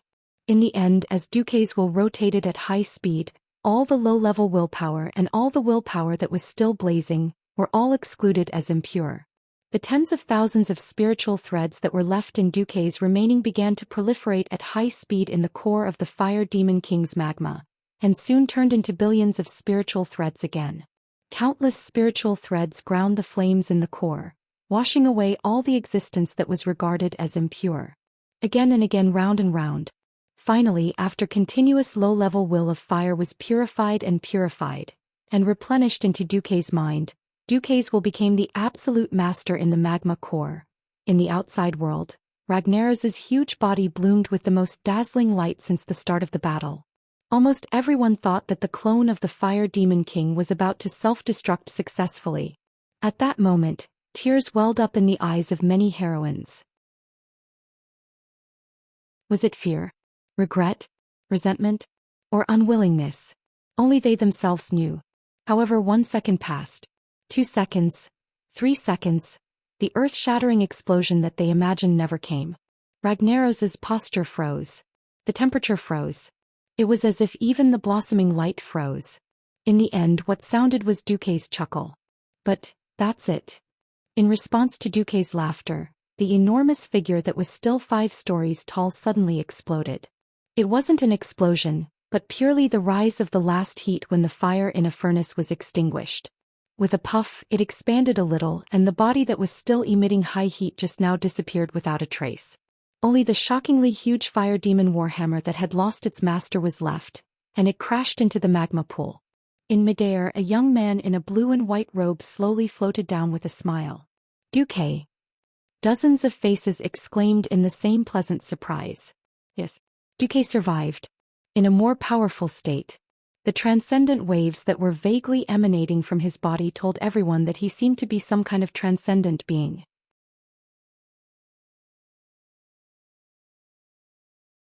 Chapter 1180. Had Duque become a demigod? No.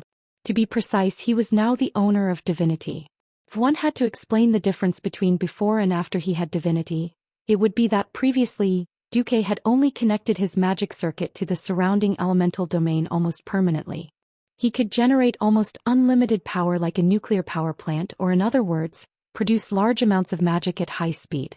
Divinity did not increase the quality and quantity of magic, but it gave Duque a higher level of understanding. If the fire magic in this world was described as a pyramid, then it would be impossible to see the top of the tower at a glance.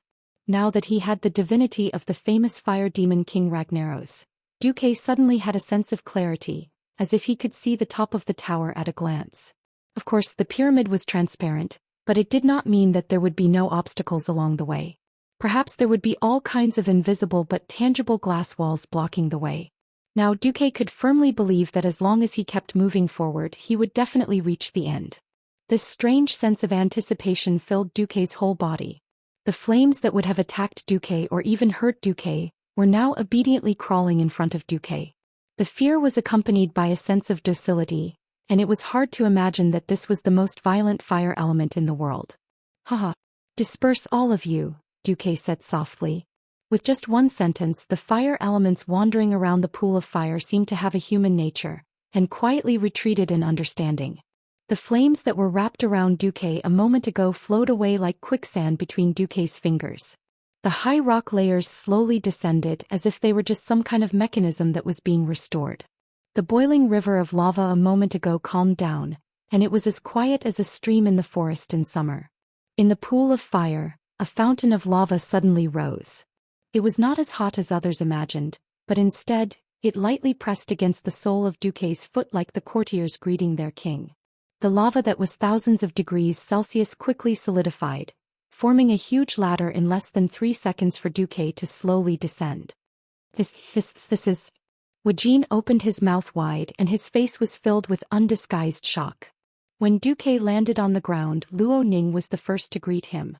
He bowed deeply and said loudly, "Congratulations, Master, for conquering the fire element." He became the master of the Molten Core. Molten Core Conqueror Duque? This name was so resounding that it deeply shook the hearts of every expert. This was especially so for William and Magni, who were extremely shocked. As the king of the Stormwind Kingdom, William had to read hundreds of reports about the burning steppes and the scorching land every year after he succeeded the throne. He was afraid that this terrifying neighbor would suddenly become furious and destroy the Stormwind Kingdom's territory. As one of the direct victims of the War of the Three Hammers, the bronze-bearded dwarves led by Magni had been monitoring Ragnaros, their terrifying new neighbor, for hundreds of years. They had not had a single day of peace. The War of the Three Hammers had caused too much damage to the dwarves. The Dark Iron dwarves had courted death and become slaves. The Wild Hammer dwarves had also had to give up their ancestral territory because of the collapse of their old nest, Grimbatal, and had to cross the strait to a place as far away as the Eagle Nest Mountain. Hence, the change of ownership of the Molten Core had a huge impact on them. But the one who valued the Molten Core more was Duke Hadessus. "Duke Marcus, your promise," Duque smiled and said, "I have always kept my promises in the past and in the future. Since Ragnaros's clone has been defeated, his soul in the fiery land has also suffered heavy damage. Hence the Molten Core should not exist. Otherwise, it will become a breeding ground for him to recover his strength and nourish evil." Duque raised a finger and said, "Within a month, I will personally hand the Molten Core to Hadessus to destroy." Hadessus bowed and saluted. Duque glanced at the lava pool behind him and gently raised his hand. After a wave of lava, a small island suddenly rose from the originally unfathomable pool, and a path made of rocks floated up. When Duque covered the path with a layer of frost and let the temperature cool down, everyone saw a huge treasure chest the size of a small house in the middle of the island. This is. Every expert felt their breathing quicken. This was the treasure of the flame demon king Ragnaros. Everyone surrounded it. There was no dispute, no scramble. Everyone tacitly lined up on the right, and the small area on the left was for the tribe's men. Duque snapped his fingers, and as if it had a response, the huge chest opened by itself. The dazzling brilliance that suddenly blossomed from inside made everyone exclaim in admiration, "Wow, wow, wow." Duque was the first to pick out something that looked like an eyeball. Duque smiled at the tribe's side and said, "Eye of Savras, this thing is a set with the skull of imprisonment of the Wind Seeker that we obtained earlier.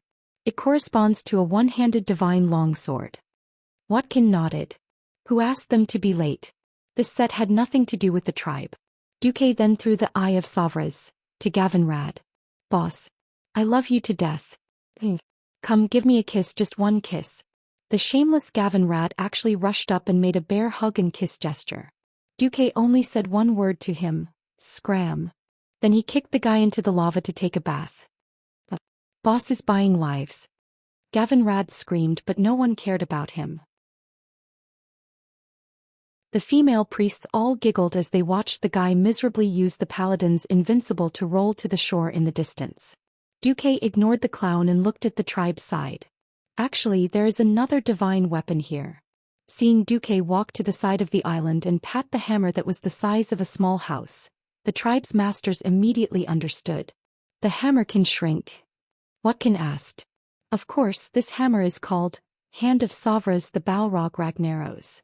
Its essence is actually a collection of the purest fire elements.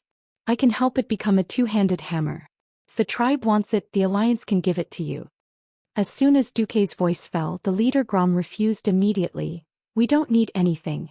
Our lives were saved by the Alliance. Even if we have to pay with our lives, we won't even frown." Kane and Watkin nodded. "All right then, we'll just pick some and the rest will be for you as souvenirs from the Molten Core battle."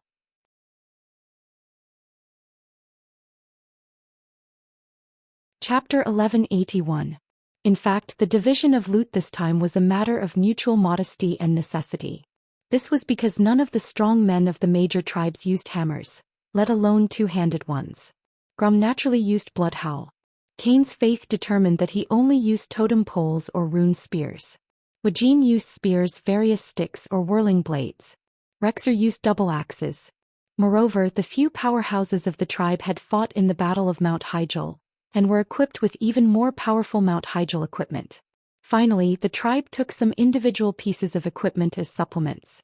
Wajin kept Shadow Strike, a long-handled weapon that the paste people called Dung Fork. Rexer got two-handed axes, Spirit Shredder and Spine Reaper. To the burly Rexer who had Ogre Blood, a two-handed axe the size of a human was only a one-handed axe. The Alliance still gained the most. Firstly, the Alliance sent more people. Secondly, it was the Alliance who planned to summon the water elemental from Hydraxia. Thirdly, the tribe owed the Alliance a huge favor. Varian and the other two, Sally Whitemane, Master Craftsman Jerben, who had not participated in the battle before, and Queen Kalia were the ones who gained the most. They came in with one or two pieces of epic equipment mixed with a large amount of superior equipment. After fighting the Molten Core, everyone had a full set of epic equipment. Another person who gained a lot was Magni Bronzebeard. As Duque had absorbed Ragnaros' divinity and even temporarily taken over control of the entire Molten Core, Duque could shrink the Balrog hammer to a size that dwarves could use. At the same time, because of its nature as a fire amalgamation, the hammer could also grow slightly with Magni's body when he used Avatar. For someone like Magni, who was known as the #1 warrior in the Alliance and had long learned the warrior skill Titan's Grip, this was definitely the best weapon for someone who could hold two-handed weapons with both hands. According to Magni, if he used more sulfuron iron ingots, obtained from the Molten Core, this Balrog hammer could be further strengthened, and it could even be upgraded by half a grade. But that was already a story that the dwarves and hammers could not tell. Seeing that everyone had almost divided up Ragnaros' treasures, Duque raised his hands high. "Everyone, please listen to me." The noisy crowd quieted down in an instant. Regardless of race, alliance tribe or water elementals, they all looked at Duque, the leader of the allied forces. Thank you all for your hard work. Once again we have solved a crisis that could lead to the end of the world. The crowd could not control themselves and burst into cheers. Long live! Long live the alliance! Lok Taroger! Plop plop plop. Duque waited for the excitement from the various races to subside before he continued. Although I really want to convey the joy of victory to the various races, to the ears of every citizen of every kingdom or clan, I'm sorry, but we still have an evil black dragon above us. When Duke said that, Onyxia blushed, which was a rare sight, but she pretended to be nonchalant. The war is not over yet. Please note this is not just for the sake of our allies, but also for the peace of the alliance in the world. The current Black Dragon King, Nefarian, was never one to settle down. I think in a few days we will know what trump card he is so proud of. When that time comes, it will be the day when our allied heroes will march towards Blackwing's nest.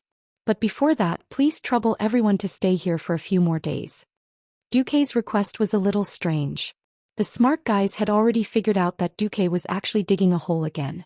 From the prior analysis, they already knew that the relationship between Nefarian and Ragnaros was not close at all.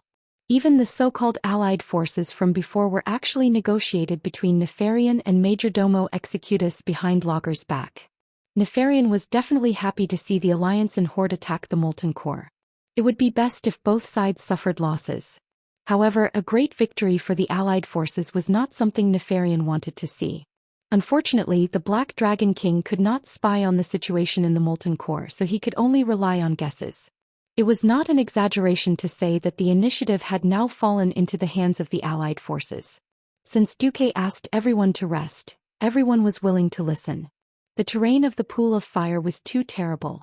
After a brief discussion, everyone decided to return to the camp where Lucifron was the earliest to rest. This was because the facilities there were the most complete. Before returning, there was a small incident. Lord Duque, please save me. I've already done everything perfectly according to your request. Please take pity on me and let me become your slave. I just need a little bit of fire. Really, just a little bit. The muscles on Duque's face were stiff.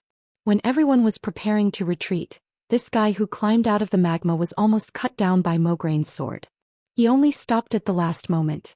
Of course, Duque would rather Mograin's hand be dirty and cut this guy down with one hand.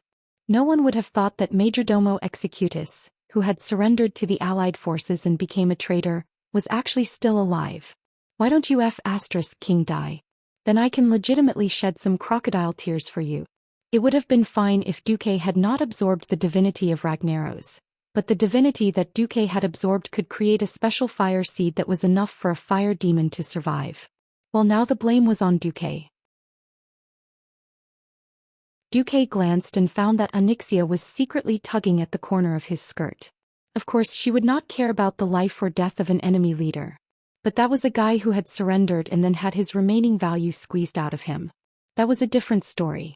Duque was willing to bet that if he dared to burn the bridge after crossing it and kill Majordomo, Onyxia might have other ideas later. Duque had an inscrutable look on his face as he gently raised his chin. Hey, you're not dead? Well, a promise is a promise. Since you have done what I asked, I will accept you. From today onwards, you will guard my mage tower for me. Your status in the future will depend on your performance. Duque gently flicked his finger, and a very weak thing, almost like the flame of a lighter, flew straight into the middle of Majordomo's eyebrows. But it was this flame that made Majordomo feel relieved. For a fire demon leader, only a fire seed that could be used as the core of the flame was the key to their survival and reproduction. In the past, only Ragnaros could give this thing, but now there was Duque. Master Marcus, thank you very much for your gift. Now I will take you to Ragnaros's secret treasury. Huh.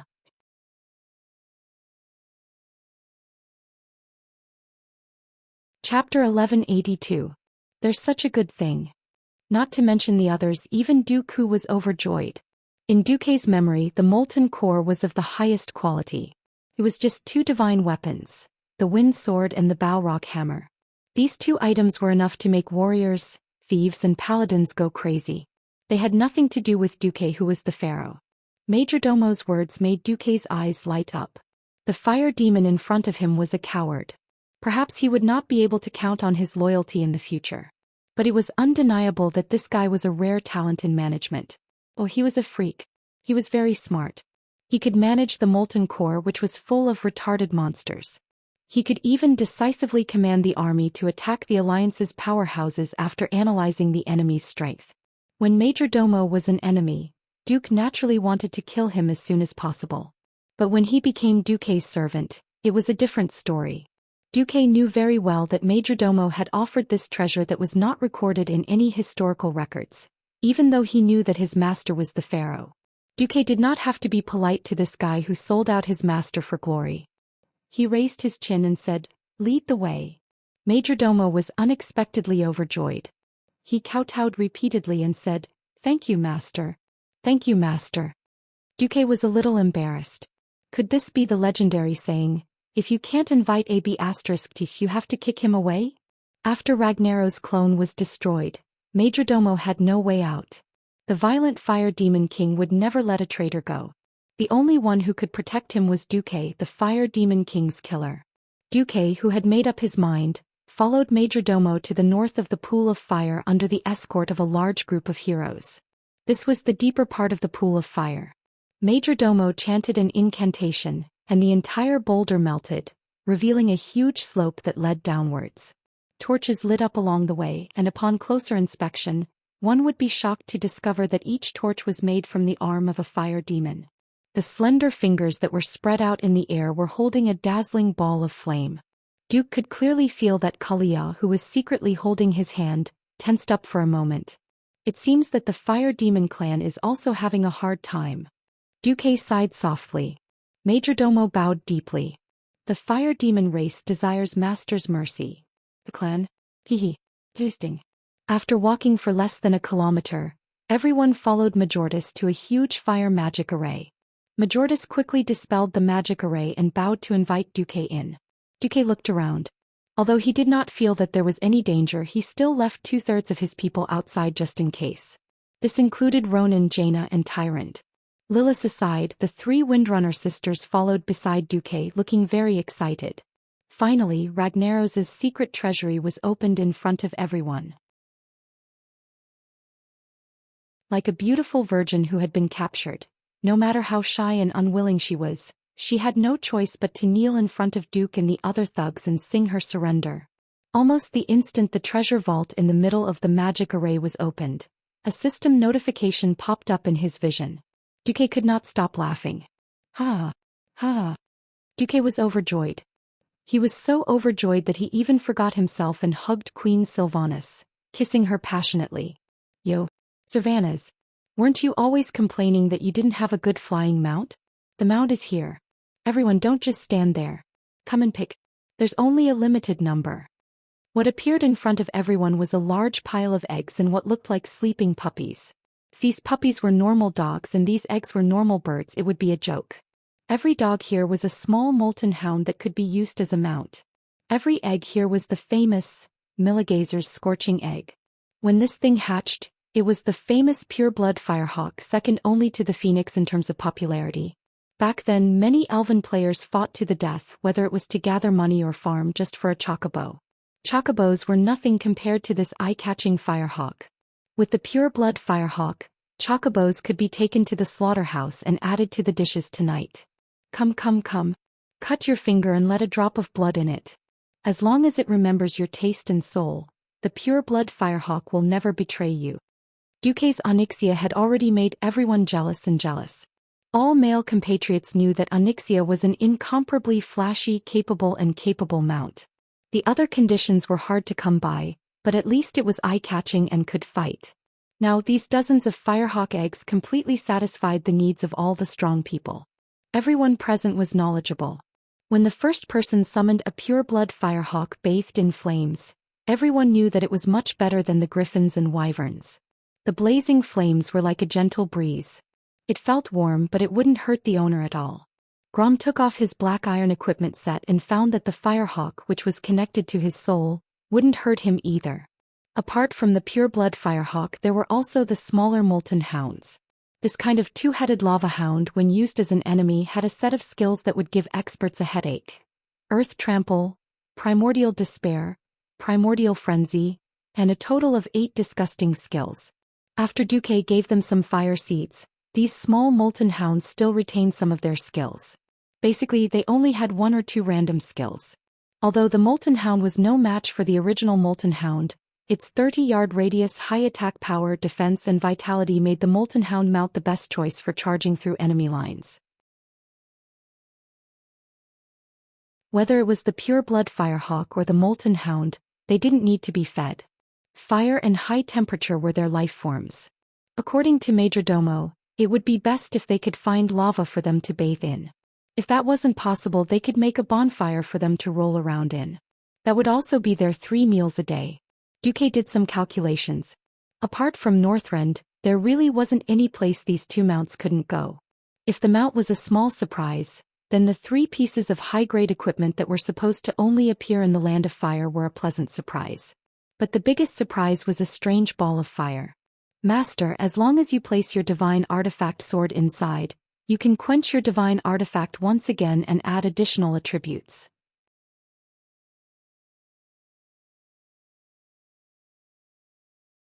Chapter 1183.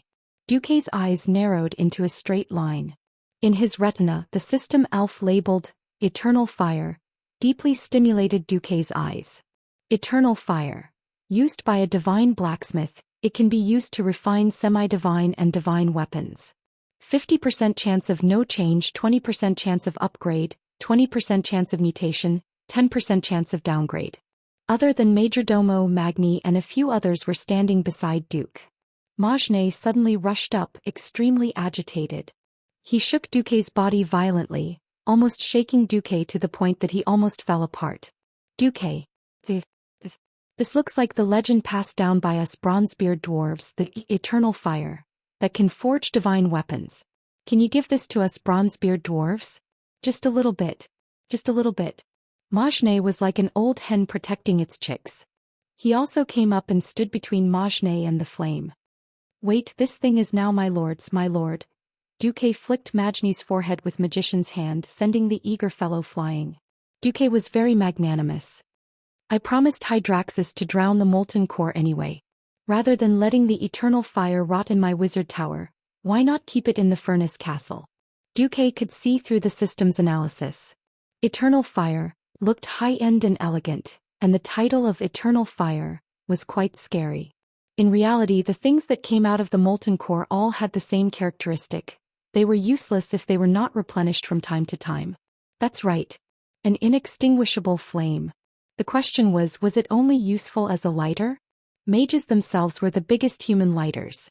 Instead of giving it to others, why not generously give it to your own people? The Furnace Castle was a magical city built on top of an active volcano in the snowy mountains. The Bronzebeard dwarves had purposely chosen to build their city in the belly of the mountain where lava flowed endlessly. Since the Alliance had such good relations, giving it to the Bronzebeard dwarves was the best choice. Just as Magni was about to beg, Duque agreed. He was overjoyed. Oh, my dear Duque, you are indeed the best brother of us dwarves forever. Magni jumped up with an intercept, opened his stinky mouth and kissed Duque with his prickly beard. Scram, I'm not interested in men. Duque tried his best to resist, but the bastard warriors were all bastards with explosive muscle strength. How could a mere pharaoh like Duque resist? Help, can someone save me? Who can help me get rid of this guy? However, no one responded to Duque's cry. The guys around him usually called each other brothers, but none of them came to the rescue at the critical moment. Even Duque's own woman laughed heartlessly. Damn it. The world was so cold. In the end, Duque was trampled, and was kissed on the cheek by that bastard bearded Magni. I'll just treat it as if I've been licked by some uncute pet. In fact, it was easier than Duque had imagined to do the second quenching. When Magni brought out the hand of Savras Ragnaros to forge, those unfavorable chances were completely eliminated. Most of the heroes secretly returned to Stormwind City to rest. Only Duque and his women were left to accompany Duque. They watched Magni hammer Duque's Gandalf from afar as he chatted with Duque. The cold ice barrier, On Duke's body completely isolated the raging heat. Inside the barrier, it was as though it was two different worlds. Illyria put on a pure white dress, which was rare for her, and walked down the aisle with the hem lifted. This was still the molten core after all.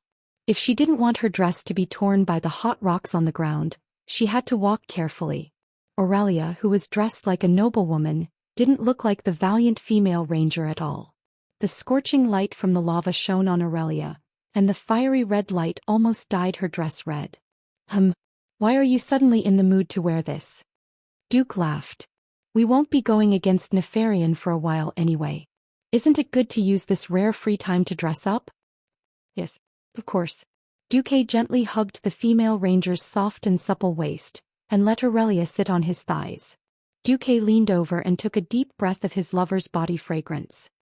So fragrant. What, you've been sniffing for more than 10 years, isn't it enough? When she wasn't fighting, Aurelia was a true noblewoman. At first glance she looked more like a high elf noble than a ranger. Not enough, not enough. Of course not. I still want to sniff for the rest of my life. Duke deliberately rubbed his chin, which had some stubble on it, on Illyria's smooth, white neck, causing the female ranger to pant.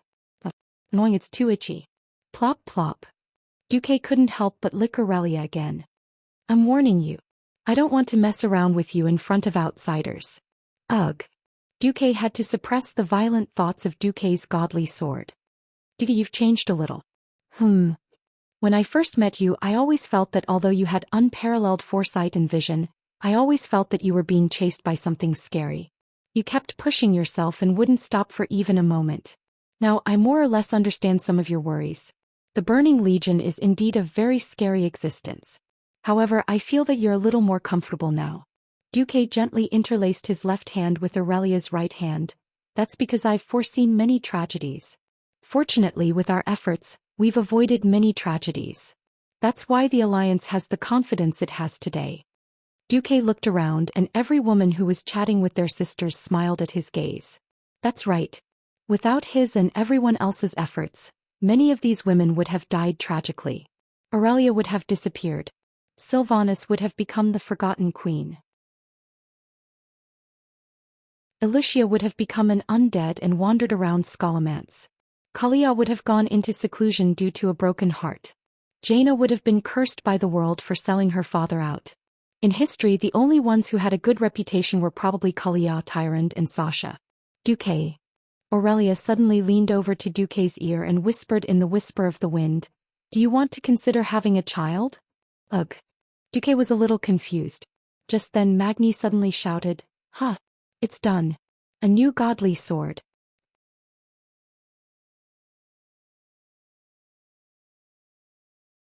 Chapter 1184. He raised a strange longsword high in the air. It wasn't just Duque. Even the knowledgeable Tyrande had never seen such a strange sword before. Before this, Duque's, Gandalf, was a pure holy sword. But now the sword had obviously mutated. The intense and blazing sparks danced around the sword, and the originally slender sword body became much thicker, turning into a slender spiral shape, looking like a very long nail. But on top of the spiral, there was a circle of holy and a circle of shadow. The two powers appeared harmoniously on the sword, and the girls were stunned. This is... Aurelia was a little confused. The elves were sensitive to magic, and the three Windrunner sisters, including her, could clearly feel the light of expelling evil and the extreme pressure from the sword. I knew it. Tyrande held her face and sighed. It was hard for her not to be reminded of what happened to Duke in the Battle of the Ancients. He pretended to be a Void Lord and ended up getting her into trouble. Magni laughed. Don't look at me like that. I used the soul imprint that Duque left on the sword to expand its potential. That's how it ended up like this. Duque walked forward slowly and held the hilt gently. A warm and familiar feeling came from his palm. His thoughts involuntarily extended from his palm to the sword. Suddenly, the memories of the past surfaced unconsciously. Ever since he transmigrated, he had killed many evil beings. He pierced through Medivh, who was possessed by Sargeras, stabbed Archimonde, who was climbing the world tree, to death, pierced Ragnaros's throat. The ultimate embodiment of all kinds of fatal attacks, like the last hit was this spiral-shaped blade. A godly sword born for assassination. On the other hand, Duque was never an absolute messenger of light. He had a heart of light, but he didn't mind doing things in the shadows. He did it for the future of Azeroth. There was light. There was darkness. There was no absolute line and there was no absolute good or evil. This new divine sword was powered by magic, and it was a perfect representation of Duke's characteristics. Magni clapped his hands. Yo, Duque, I can sense that this sword's name should be Song of Light and Darkness. But I don't know if I'm wrong, but I feel that this strange godly sword has a hidden name. But knowing this name should be your privilege as the owner of the sword. Duque's face twitched. The data pouring down from his retina had already told him the truth of the matter. That's right, he knew the name and data of this sword. Do you think that with a master who constantly forsakes his moral integrity, the divine sword would still have such a high-end, elegant and artistic name like Marcus Song of Light and Darkness? Of course not. The real name of the godly sword is Duque's Integrity. When he saw the first line, Duque wanted to spit blood on the screen. Duque's Integrity. Grade 2 Godly Sword. Growth limit is Grade 9, a godly sword that was split from the legendary top Grade 9 godly sword, Quell, Zaram. It was originally a sword of absolute light and absolute kindness. But because the previous owner, Anduin Lothar, had a disagreement, it split into two swords. The main sword inherited by Turalian inherited absolute light and justice. The secondary sword owned by Duque is further transformed according to the will and soul of its owner, Duque. It has become a special godly sword that is completely different from its predecessor. Duque's Integrity. Attack power 1 to 999. Each attack has an additional 220 fire damage. One-handed sword, soulbound to Duke Marcus. Duque's Integrity. Special effect 1. Demon Slayer. As the owner of the godly sword, you are the most powerful demon killer in the world, the nemesis of evil. You have destroyed billions of evil beings. The weakness of evil is not a secret in front of you. When facing demons and evil creatures, the attack power is increased by 1000%. At the same time, the wielder of the godly sword will be the enemy of all evil. Duque's Integrity. Special effect 2. Enemy of males. You are the first target of evil masters such as Sardras, Kill, Jaden, Arthas and Illidan. After seeing you, they will easily lose their minds and reveal flaws. When facing the above, not limited to evil masters, the attack power is increased by 300%. Duque's Integrity. Special effect 3. Soul Torture. Light and shadow are your weapons. When your integrity is gone as the owner of this godly sword, you can increase the effect of shadow magic such as Mind Blast and Spirit Whip by 500%. Duque's Integrity. The magic supply is not complete. If it can absorb more elemental divinity, the power of the godly sword will be greatly increased. Duque held this strange godly sword in his hand and couldn't help but mutter to himself. When he lost his integrity, should he borrow a bow from Aurelia and use the godly sword as a bow and arrow? Wow, what a beautiful sword. Sasha's eyes were like stars. Can I touch it? Kalia asked softly. After getting Duque's approval, she reached out and caressed the body of the sword, which was not very sharp, as if she was touching a piece of art. But Tyrant looked left and right. Even someone as knowledgeable as she had never seen such a special triple elemental godly sword before. Then the hands of the black dragon mount who was standing at the side became itchy. It reached out and touched the edge of the sword lightly and was immediately attacked. Ah! Onyxia screamed and fainted with a hint of happiness amidst the pain. Her entire body twitched slightly, and she knelt on the ground in an extremely indecent position. There was even some white foam coming out of her mouth. Kalia didn't understand at all. Why was she fine when she touched it, but Onyxia collapsed the moment she touched it? Duque held his forehead. Idiot. She actually dared to touch the evil Slayer sword before her evilness subsided. She's lucky she's not dead. Don't bother about her. Since he had gained enough benefits from the molten core, the next step was to find a certain black dragon prince to sacrifice. Duque didn't expect Nefarian to be more impatient than he had imagined.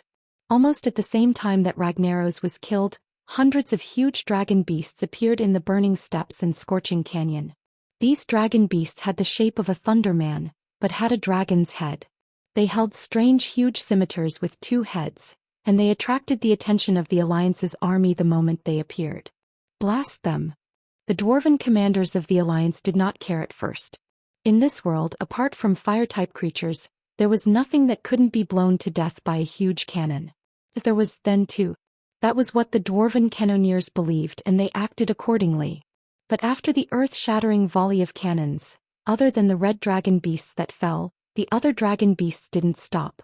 They waved their huge weapons and charged towards the Alliance's army without suffering any damage.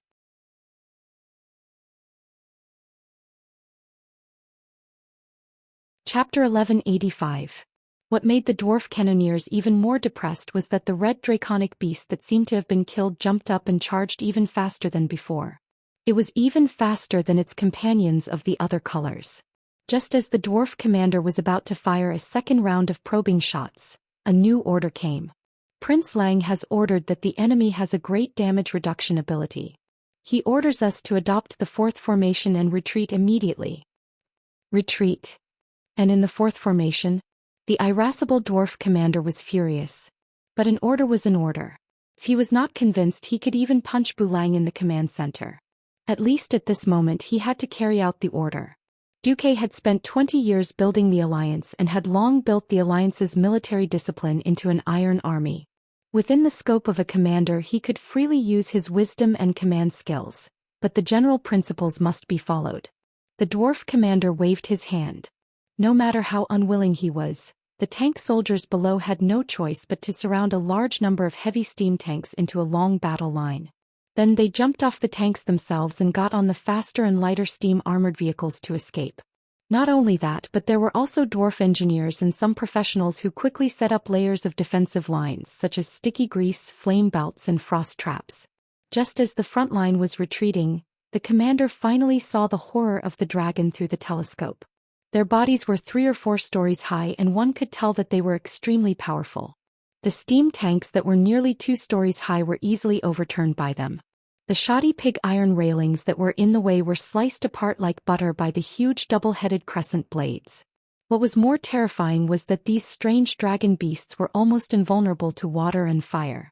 Scorching flames, extreme frost, mysterious arcana techniques. At the very least, he couldn't find anything that was particularly effective against these guys at first glance. In the command center, Bulang Bronzebeard looked at the image of the front line on the magic mirror and shouted, "Damn it! Is this Nefarian's big gift?" Sure enough, Duque was right to keep an eye on that guy. Captain Blackaville expressed his concern. "What do we do? The king and the Alliance have not finished the battle in the Molten Core. We lack the strongest force." Bulang turned his head, stroked his beard and revealed a mysterious smile. "Captain, do your duty. What you were worrying about was no more yesterday." "What?" The entire Northern Front Command Center was filled with an ecstatic atmosphere. I knew they wouldn't let us down. Long live the Alliance." The dwarves were straightforward and a little noisy. If it weren't for the fact that they were facing a great enemy, these fellows would probably have immediately taken out the flat metal bottles hidden on their bodies and poured a few mouthfuls of wine into their mouths on the spot. Dwarves could hide secrets, but only true secrets. For this kind of secret that Bulang claimed to keep secret, but was actually no longer a secret, these big-mouthed mid-level commanders easily infected their subordinates with their optimism. "What? Defeat? No. We're just making a strategic retreat. When our king returns with the Balrog's hammer, he can immediately teach these damned draconic beasts a lesson." What did I just say? No, I didn't say anything. With Bulang taking the lead, the other commanders all passed on the orders to their superiors with a look that said, "You know what I mean." In the end, even though they were defeated and retreated, the Northern Front Army with the dwarves as the core, still held their heads high. This scene was reflected to Nefarian, who was puzzled. In just 20 years, the Alliance has already grown into such a terrifying behemoth? However, it made sense when he thought about it. When the Alliance was at its most desperate, there was a time when the capital of several kingdoms fell. Even during the Undead Scourge, as the leader of the Alliance, Lordaeron, was once destroyed. However, under the leadership of Duque, the Alliance rose again and cleared all the evil forces out of Lordaeron in one fell swoop.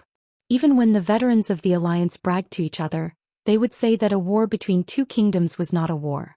After experiencing multiple annihilations and rebirths, the will and tenacity of the Alliance's soldiers had been tempered and tempered. In Stormwind City, Duque received the news from the front line on the balcony of the Duke's mansion and let out a long sigh. Am I still too cautious? Duque suddenly smiled bitterly. The Alliance is no longer the Alliance 20 years ago. The Alliance now is definitely more tenacious than you think.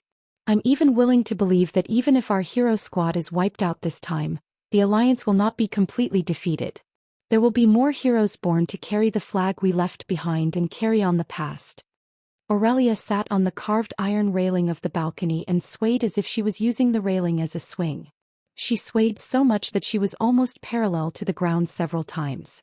Even so, with her superb balance and unimaginable waist and abdominal strength, she did not fall. Duque nodded in response to his lover's consolation. Yes. When Magni and Gavin Rad are ready, we'll take the two artifacts and raid Nefarian's nest. Although Magni's Balrog hammer could be used now, it had not been adjusted. After all, it was originally a war hammer used by a fire elemental lord. To adjust it to be used by mortals, it would require a large number of sulfuron iron ingots to modify. Gavin Rad's wind sword was more troublesome. According to the guidance of the ancient soul attached to the skull of imprisonment of the Wind Seeker, Gavin Rad's legs were about to break. This was because he had to cross half the planet to run to Silithus on the Kalimdor continent. Fortunately, Faramore had a fixed teleportation gate now, or he would have died just by taking the ship. Duque, aren't you worried that Nefarian will find out that you're stalling? Duque waved his hand. It's fine. Although the black dragons love to play tricks, after tricking Nesario and Onyxia, Nefarian will probably give up on this idea. He's very different from the other black dragons. He's the one and only scientific geek among the black dragons. Scientific geek? When Duque found a way to explain to Aurelia what a scientific geek was, Aurelia smiled beautifully. After she finally finished laughing, Aurelia suddenly turned around. Her long white legs turned around and her nimble toes tapped on Duque's leg. Like a little person walking, her fingers approached Duque's abdomen. By the way, Duque, it seems like we haven't practiced swordsmanship for a long time. Are you interested now? Duque raised his head slightly and looked at the Mount Hyjal, which was illegal by both elven and human standards. He then looked at the flexible waist and the long legs that occupied half of his vision, and swallowed his saliva. Practice. Must practice. Practice to death. Aurelia, you're digging your own grave. How dare you face the power of Duque's godly sword alone? Who's afraid of who? Aurelia's face was flushed seductively.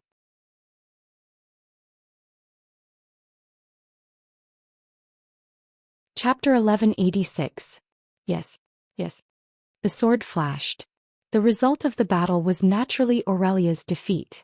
With the Red Dragon Queen's blessing, Duque was in an invincible position. The only problem was when Aurelia would be defeated. Aurelia unexpectedly lasted a long time but was defeated in the end.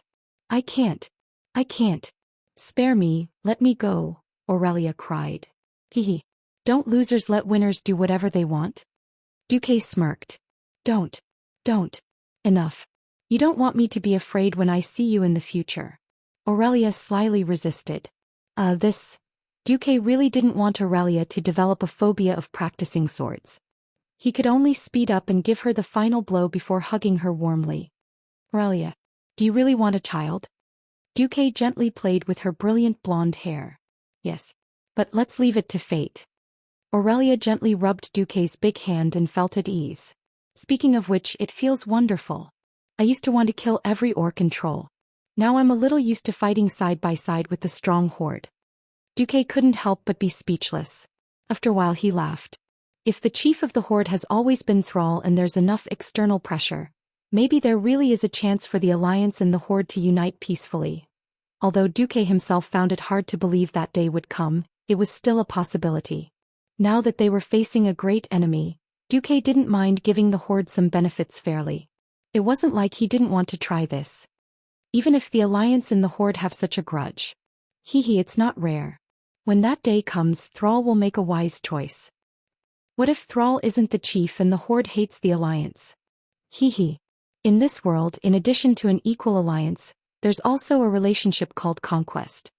Duke's gaze seemed to have crossed the distant starry sky, through the endless distance and time, and landed on the celestial empire on Earth. In the beginning, the Han people were just a small tribe that guarded a pitiful few hundred square kilometers of land. After a few thousand years, they finally became the great country that they are today.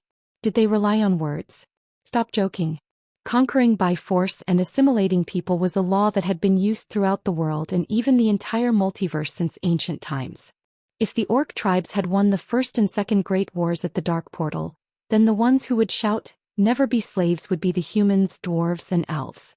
Now the tribe had no choice but to cross the sea and guard the barren land. This predicament was just a consequence of the failure of the invasion. In the future, whether or not the Alliance would take the initiative to attack the Horde would depend on the strength of the Alliance and the Horde, as well as who was the boss of the Horde. The key was still the timing. If the tribe was strong enough and a strong enemy was about to arrive, starting a war between the Alliance and the tribe at this time was tantamount to digging their own grave. If the Alliance had completely suppressed the Horde and it happened to be in the gap between the two wars in the original history, and if the person in charge of the tribe was no longer Thrall but brainless Roar, then Duke would have to give it his all. Duke did not know that at this moment something big was happening in the tribe. Grom and the others took advantage of the gap between conquering the Molten Core and attacking Blackwing's nest to return to the tribe. The warriors of the Horde always admired the strong. When they found out that Grom and the others had defeated the ancient elemental demigod, the king of fire demons Ragnaros, they gave Grom and the others an overwhelming amount of praise. Even the death of 3,000 elites was greatly diminished. In Orgrimmar, the orcs all rushed over to see Grom and the others' spoils of war, pure-blooded firehawks and small molten hellhounds. Of course, the warriors were more envious of the new epic equipment that Varrock and the others were wearing. What an amazing achievement! This is even comparable to the war wolves that our ancestors tamed in the wilderness. The Alliance doesn't look too bad. The Alliance also promised to help us kill the traitor Black Hand. Fierce discussions even appeared among the guards on duty beside Thrall. Thrall suddenly looked back and asked, "Wujin, what do you think of the current alliance?" Wujin touched his long fangs, fair and more generous. "It is very different from the alliance you described." Thrall emphasized, "I didn't lie to you." Wujin nodded, "I know." Even Duke himself admitted that during the period when King Tyrreenas led the Alliance made many mistakes and lacked true fairness and justice. Thrall sighed, if the Alliance did not make mistakes, the Horde would never have a chance to rise. This was what Thrall was most worried about. As long as there are still strong enemies, the Alliance will not dare to attack the Horde, Wujin reminded euphemistically. Yes. War is an opportunity. Peaceful coexistence only existed when the enemy was stronger or when the strength of each other was equal. Once the strength was out of balance, the weaker party would definitely be unlucky. Originally, westward Kalimdor was a good move. Directly avoiding the Eastern Kingdom, the most powerful continent of the Alliance, avoided direct conflict with the Alliance, and could give the Horde a broad space to recuperate. As long as fertility and technological development were encouraged, when the new generation of the Horde grew up, the Horde and the Alliance might be able to fight. Unfortunately, the timing was not good. The conflict between the Horde and the Night Elves, coupled with the heavy losses suffered in the Battle of Mount Hyjal, caused the Night Elves to fall directly to the Alliance. Now the Night Elves' territory and Theramore, one north and one south, clamped down on Agrima, which made the Horde very uncomfortable. Thrall said solemnly, "Wujin, I would like to introduce you to a very important guest. I am inclined to let him and his race join the Horde. I will summon the chiefs." Wujin got up from his seat. "Wait. Don't call Grom and Kane, they are a bit too honest. I want to hear your opinion first." Wujin's eyes were half closed. He suddenly thought of something, but in the end he bowed deeply, "As you command, great chief." Surprisingly, Sal did not meet the mysterious guest in the Valley of Heroes. Instead he took Wujin to a cellar deep under the city of Orgrimmar. Wujin noticed that the guards in the cellar were all Thrall's personal guards. Opening the door and entering the cave, Wujin's heart suddenly beat wildly. Now he knew why. "Hello, Chief Wujin, I am the former king of the elven kingdom of Kuel Salis, and now the leader of the forsaken Anastrian Sunstrider. The appearance of the former elven king was not particularly surprising, but the existence of the other one was simply shocking. Sorry, if possible, I do not want to meet in this way, but for the future of the Horde, I have accepted my new fate. The one who spoke was the former great chief of the Horde, Orgrim. He was standing in this place with the identity of the Undying.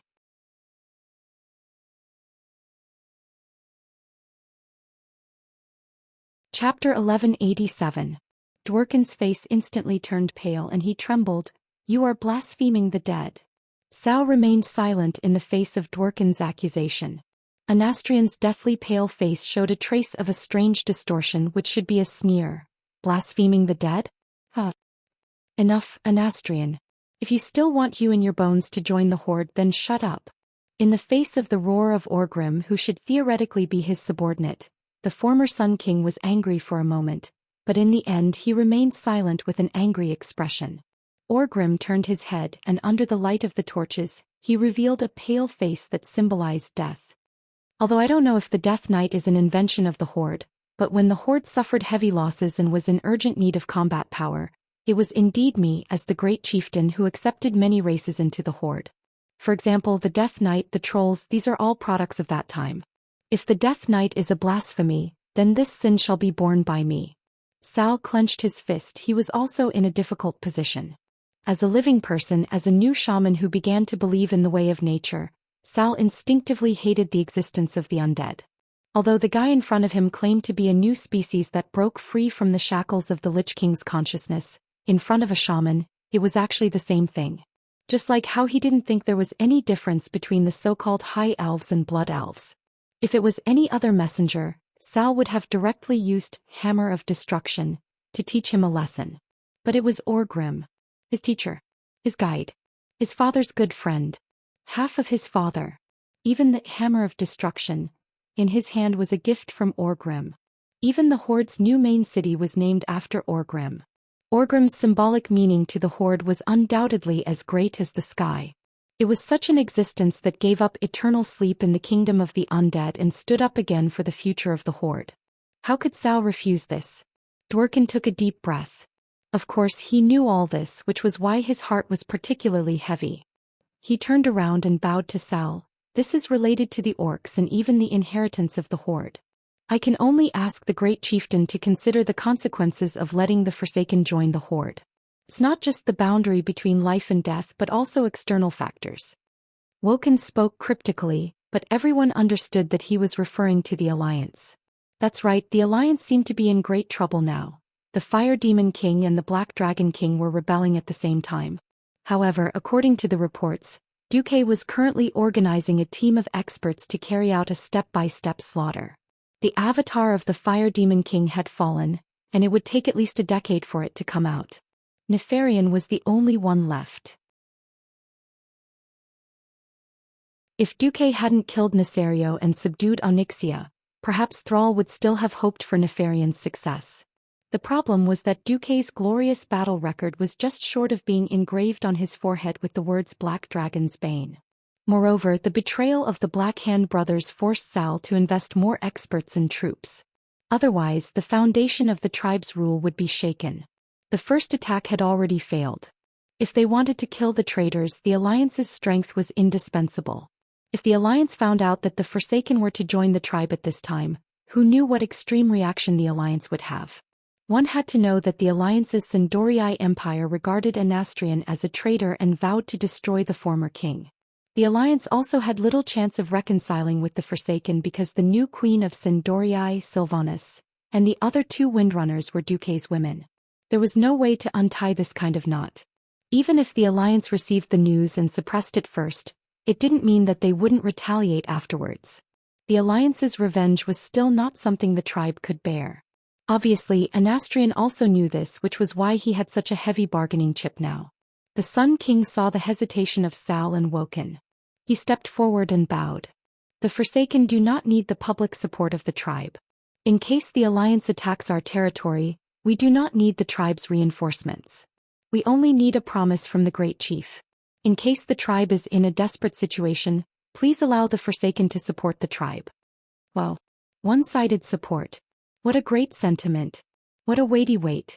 Even Cao couldn't help but be moved when he heard it. Only Woken heard something different. Wait. Great Chief, did they tell you how many tribal chiefs the Forsaken have resurrected? Thrall was still too young. The resurrection of Orgrim was enough to stun him and throw him into a state of confusion. Now that Woken had woken up, Cao suddenly realized that there must have been a considerable number of strong tribal chiefs joining the Forsaken, which was why the leader, Anastrian, made such a huge concession. When Cao turned his head, he saw Orgrim let out a long sigh, and then Anastrian showed a victorious expression. Orgrim, speak. The former Sun King showed a cunning smile. Samuro Kilrog Zulu hid. Yes, that's right. Almost all the tribal chiefs who died in the First and Second Wars, except for Blackhand, were resurrected by Anastrian as undead. Not only that, but he also added an equally heavyweight bargaining chip. In fact, I also found the Twilight Hammer clan. Great Mage Gujar has 2,000 two-headed ogre mages under him. Sal and Woken's eyelids were twitching. Mages. They were the mages that the tribe lacked and needed the most. Especially Woken, as a troll, he knew too well how fragile a troll without the mysterious power was under the destructive power of magic. No matter how brave the warriors of the tribe were, could they resist the overwhelming coverage of cannons and magic? What's more, after a series of wars, the population of the orcs had not yet exceeded 200,000. The entire tribe, including the Taurens, trolls and goblins, only had a mere 500,000 people. This was simply disproportionate to the tens of millions of people and millions of troops of the Alliance. Rather than saying that the Forsaken needed the protection of the tribe, it was better to say that the tribe was more eager for the spellcasters of the Forsaken. In any case, the increase in combat power brought by the archmages of the Silver Moon Council and the two-headed ogre mages was something that the tribe urgently needed. Orgrim walked up to Sal and put one hand on Sal's shoulder. The big hand that used to be hot was now cold and stiff. I am also helpless to leave such a mess to you. But I still hope that the tribe will be an independent tribe and not a puppet of the Alliance. Now let us be the secret backing of the tribe. If it really doesn't work, then we will fight to the death with the Alliance.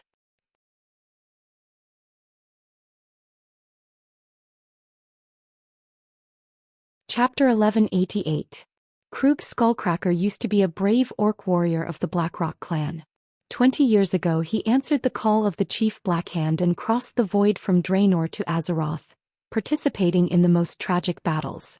He personally participated in the most terrible naval battle of Paladin Bay, the Retreat of South Shore, the Battle of Eagle Nest Mountain, the Battle of Long Song Forest, the Battle of Alterac, the Battle of Lordaeron, and the Battle of Blackrock Mountain that left all the orcs depressed. Then he became a captive. After a series of battles, the Blackrock clan turned from the most glorious orc clan to the most marginalized small clan. Because of the decline and glory of the Blackrock clan, he was maliciously appointed as a slave foreman in the shelter of Gorhold Castle to watch over his compatriots. The position of an orc foreman in the slave camp was definitely not a good one. He was destined to be hated by his own compatriots and threatened by the scheming humans. If you don't do it, I'll kill 10 of your compatriots first and then tell them that it was you who suggested it. He had sacrificed a lot for his compatriots, but they didn't understand or acknowledge him. Krug didn't know how he survived those 15 years. When Thrall liberated the orcs of Gorhold Castle, he also escaped to Orgrimmar with his compatriots. But because he helped humans punish his compatriots because of this resentment, he had always been ostracized and isolated. At the beginning of the 21st year of the Dark Portal, the Blackhand brothers from the Blackrock clan, Rend and Maim, openly rebelled. Even Varrock Salyafar, a big shot from the Blackhand clan, was affected and reprimanded, let alone a small figure like Krug. After that incident, it was the 8th time he was beaten. When he was young, he could easily beat down 10 of the brats who beat him today. Unfortunately, he wasn't young anymore, and the torture of the decline of the demon's blood had exhausted his vitality and courage. He was angry. He roared. He wasn't satisfied. He wasn't satisfied. But so what? No matter how just a leader was, he couldn't spread his favor to every corner of the tribe. The bullying continued. At this time, a ghost-like female figure found him. When he was asleep, Krug, do you hate? Are you angry? Don't you want to take revenge on those idiots? If it weren't for your protection they would have died long ago. Hate? Of course I hate him. Krug subconsciously replied in a daze. Now you have a chance. You just need to do this. No. I will not betray my people. Betrayal? No. This isn't a betrayal. It's just to prevent the Undying who desecrated the tribe's glory from extending their evil palms to the tribe and bewitching your great leader, Sal. I agree. Go, put this thing in these places. All right. In Duke Marcus' residence in Stormwind City, Duque received news of Anastrian's secret visit to Orgrimmar. That's right, it was Duque's Onyxia who had hypnotized and induced Krug's skullcracker. The Black Dragon Princess failed to set off a rebellion in Stormwind City, but Duque took a fancy to her quality and ability and threw her to the tribe. From the beginning, Duque didn't think that Anastrian would obediently wait for destruction. To some extent, the alliance between the Forsaken and the tribe was more likely to be the trend. That was why Duque had long set up a backup plan. It was just that Onyxia had joined him which made things more convenient for him. The thing that Duque placed in Orgrimmar was a very ingenious thing. It was a magic tool that Duque named Powerhouse Detection Device. It wouldn't emit any magical waves, but it would record all magical waves like a recorder and transmit signals to a specific channel from time to time. Other than the system elf, no one could analyze these signals. After some analysis, the system elf almost immediately deduced that Anastrian was in Orgrimmar. This was because when the Sun King fell, all of his magical waves, characteristics of his soul and other data were all recorded. After a comparison the results were immediately out. The only thing that surprised Duque was the system's judgment. The Death Knight version of Orgrimmar? This news made Duque grit his teeth. The human Onyxia swayed her sexy and charming body as she reminded Duque. Although Master's device is ingenious, the beastmen are too clumsy. He placed several detection devices in terrible locations. Was that so? Duque smiled as he continued exploring the dragon's cave. He's just a cover. Anyway, it's better if Thrall finds that thing. Oh. Onyxia's black eyes suddenly lit up. She suppressed her senses and pricked up her ears to listen to Duque's next words. Guess where my real bug is? In the batch of wood you gave to the tribe. No. Duque smiled and shook his head. In the giant wood that Thrall had the Warsong clan spend a lot of effort to secretly harvest from Grey Valley. All right. I finally understand why I failed before. Onyxia was finally convinced. She thought that her previous schemes were unparalleled in the world. Who would have thought that 10 of her could not compare to one Duque? Of course the key was the bonus of the Transmigrator. What could give him a greater sense of accomplishment and more trustworthy than stealing something from the hands of his enemy after going through so much trouble? No tribe would have thought that in the main buildings of Orgrimmar, every beam, every main pillar, was sealed with a druid's spell. Onyxia suddenly felt her body become hotter. As expected of my master. Stronger than me in combat. Even his stratagems are superior to mine. You are indeed my destined conqueror. While Duque was regularly taming Onyxia with the dragon-taming whip, Varrock Salyafar came to find Thrall. Great Chief, I think you should come and see this. Sar frowned as he looked at the mysterious object that Varrock handed to him. It looked like a small stone, but when it was opened, it turned out to be an extremely delicate object. He called Wujin over. After a while. Wujin, what do you think? Great Chief, first of all, what is the opinion of the warlocks? A very delicate magic eavesdropper. They must have used human magic. Sal narrowed his eyes. The Alliance? That is indeed a reasonable answer. Wujin said thoughtfully. What else do you see? No. It's not the Alliance. You see, although this thing is delicate, there are a lot of meaningless parts.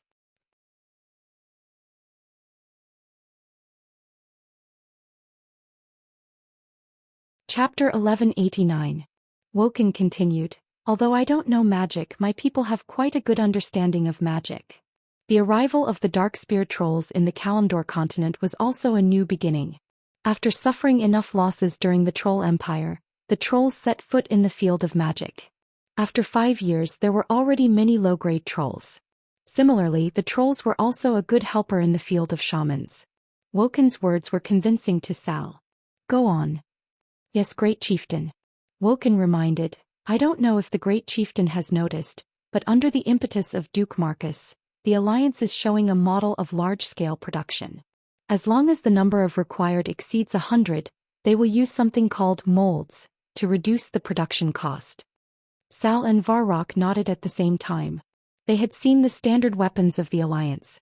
The Horde also wanted to learn, but it needed a complete industrial system as a foundation. However, the goblin princes of trade were especially stingy. Every time they talked about these matters, they would take small steps back like squeezing toothpaste out of a tube. This made Sar a little annoyed. Back to the original point, Woken held up 3 almost identical bugs in his hand. I have reason to believe that there are definitely hundreds of these things in Orgrimmar. But have you noticed that these things are handmade and too complicated? Even in the eyes of a layman like me, many of the parts are just for decoration.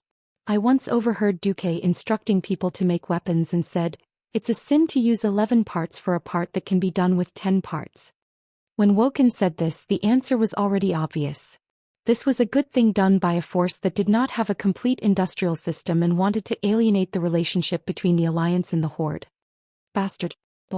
Varrock was furious. Who knew that he would be stopped by Sal's big hand? "Don't go, there's no point. And we don't have much choice." If the Horde wanted to pull a relative balance with the Alliance, it was imperative to join a new magic-oriented force. Sal suddenly understood why Orgrim chose to believe in Ghoul. Dan, even though he knew that it was not a good idea to let the Death Knights join the Horde, because Orgrim had no choice. At that time the Blackrock clan had already suffered heavy losses. As the great chieftain, he had to find more people to make up for the losses. In a sense, this was like drinking poison to quench thirst. Even though he knew that it was probably poisoned, he had no choice but to drink it first in order not to die of thirst. Sal felt that he, the great chieftain, was really aggrieved. On the other side, Duque was laughing heartily. Because in Onyxia's eyes he saw a look that he had never seen before: worship. Ugh, taming a rebellious female black dragon whose brain was full of bad ideas was really a sense of achievement. However, Duque's attention was now attracted by another matter. Boss. It's done." In the middle of the night, Gavin Rad actually came knocking on his door. If Duke had not just finished taming the dragon, he would probably have slapped him into the wall so hard that he wouldn't even be able to pull him out. All right. On the account that the wind sword was the first divine weapon in his life, I'll endure it for now. Of course, there was a more important reason. Nefarian's dragons had already appeared in the territory near Loch Moden. While Duke seemed to be chatting cheerfully with his mount when he had something to do, and when he had nothing to do, the situation north of the Scorching Canyon was getting worse. In order to stop the dragons from invading Loch Moden, Bulang Bronzebeard had no choice but to blow up the huge tunnel at the Stone Dam Trail. The dragons continued to invade Loch Moden through the barren lands and prepared to attack the dwarves' territory. Although Duque had secretly ordered the dwarves to evacuate Loch Moden, which had just recovered a little after World War II, was destroyed by the flames of war. Not only that, but the army of dragons had also begun to advance from the Burning Steppes to the Reedridge Mountains.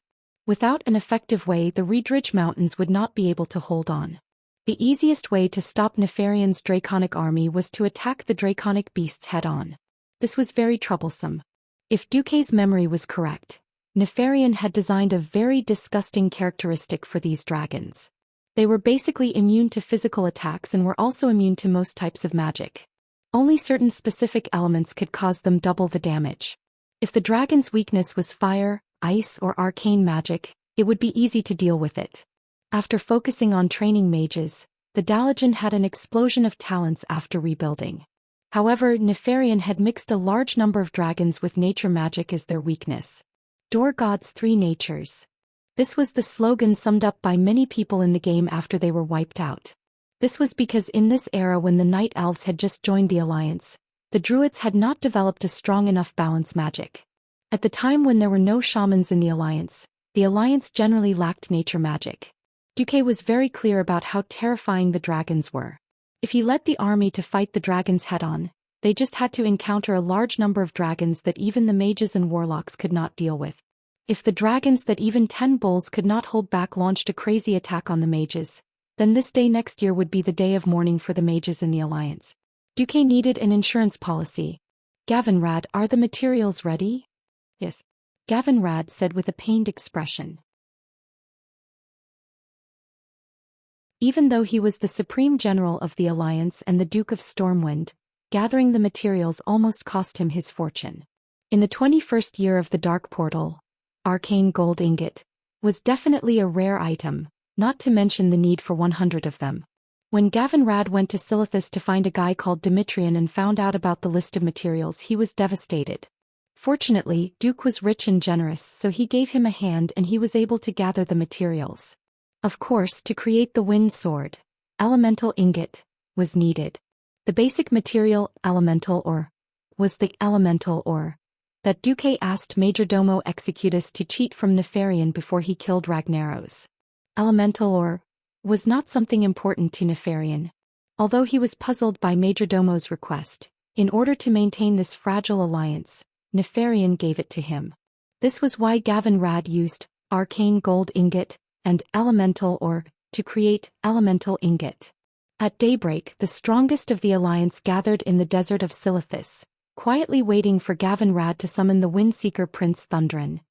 You're tuning in to the Zhou Xian's Legacy YouTube channel. Don't forget to subscribe and join us on this journey to catch the most captivating stories.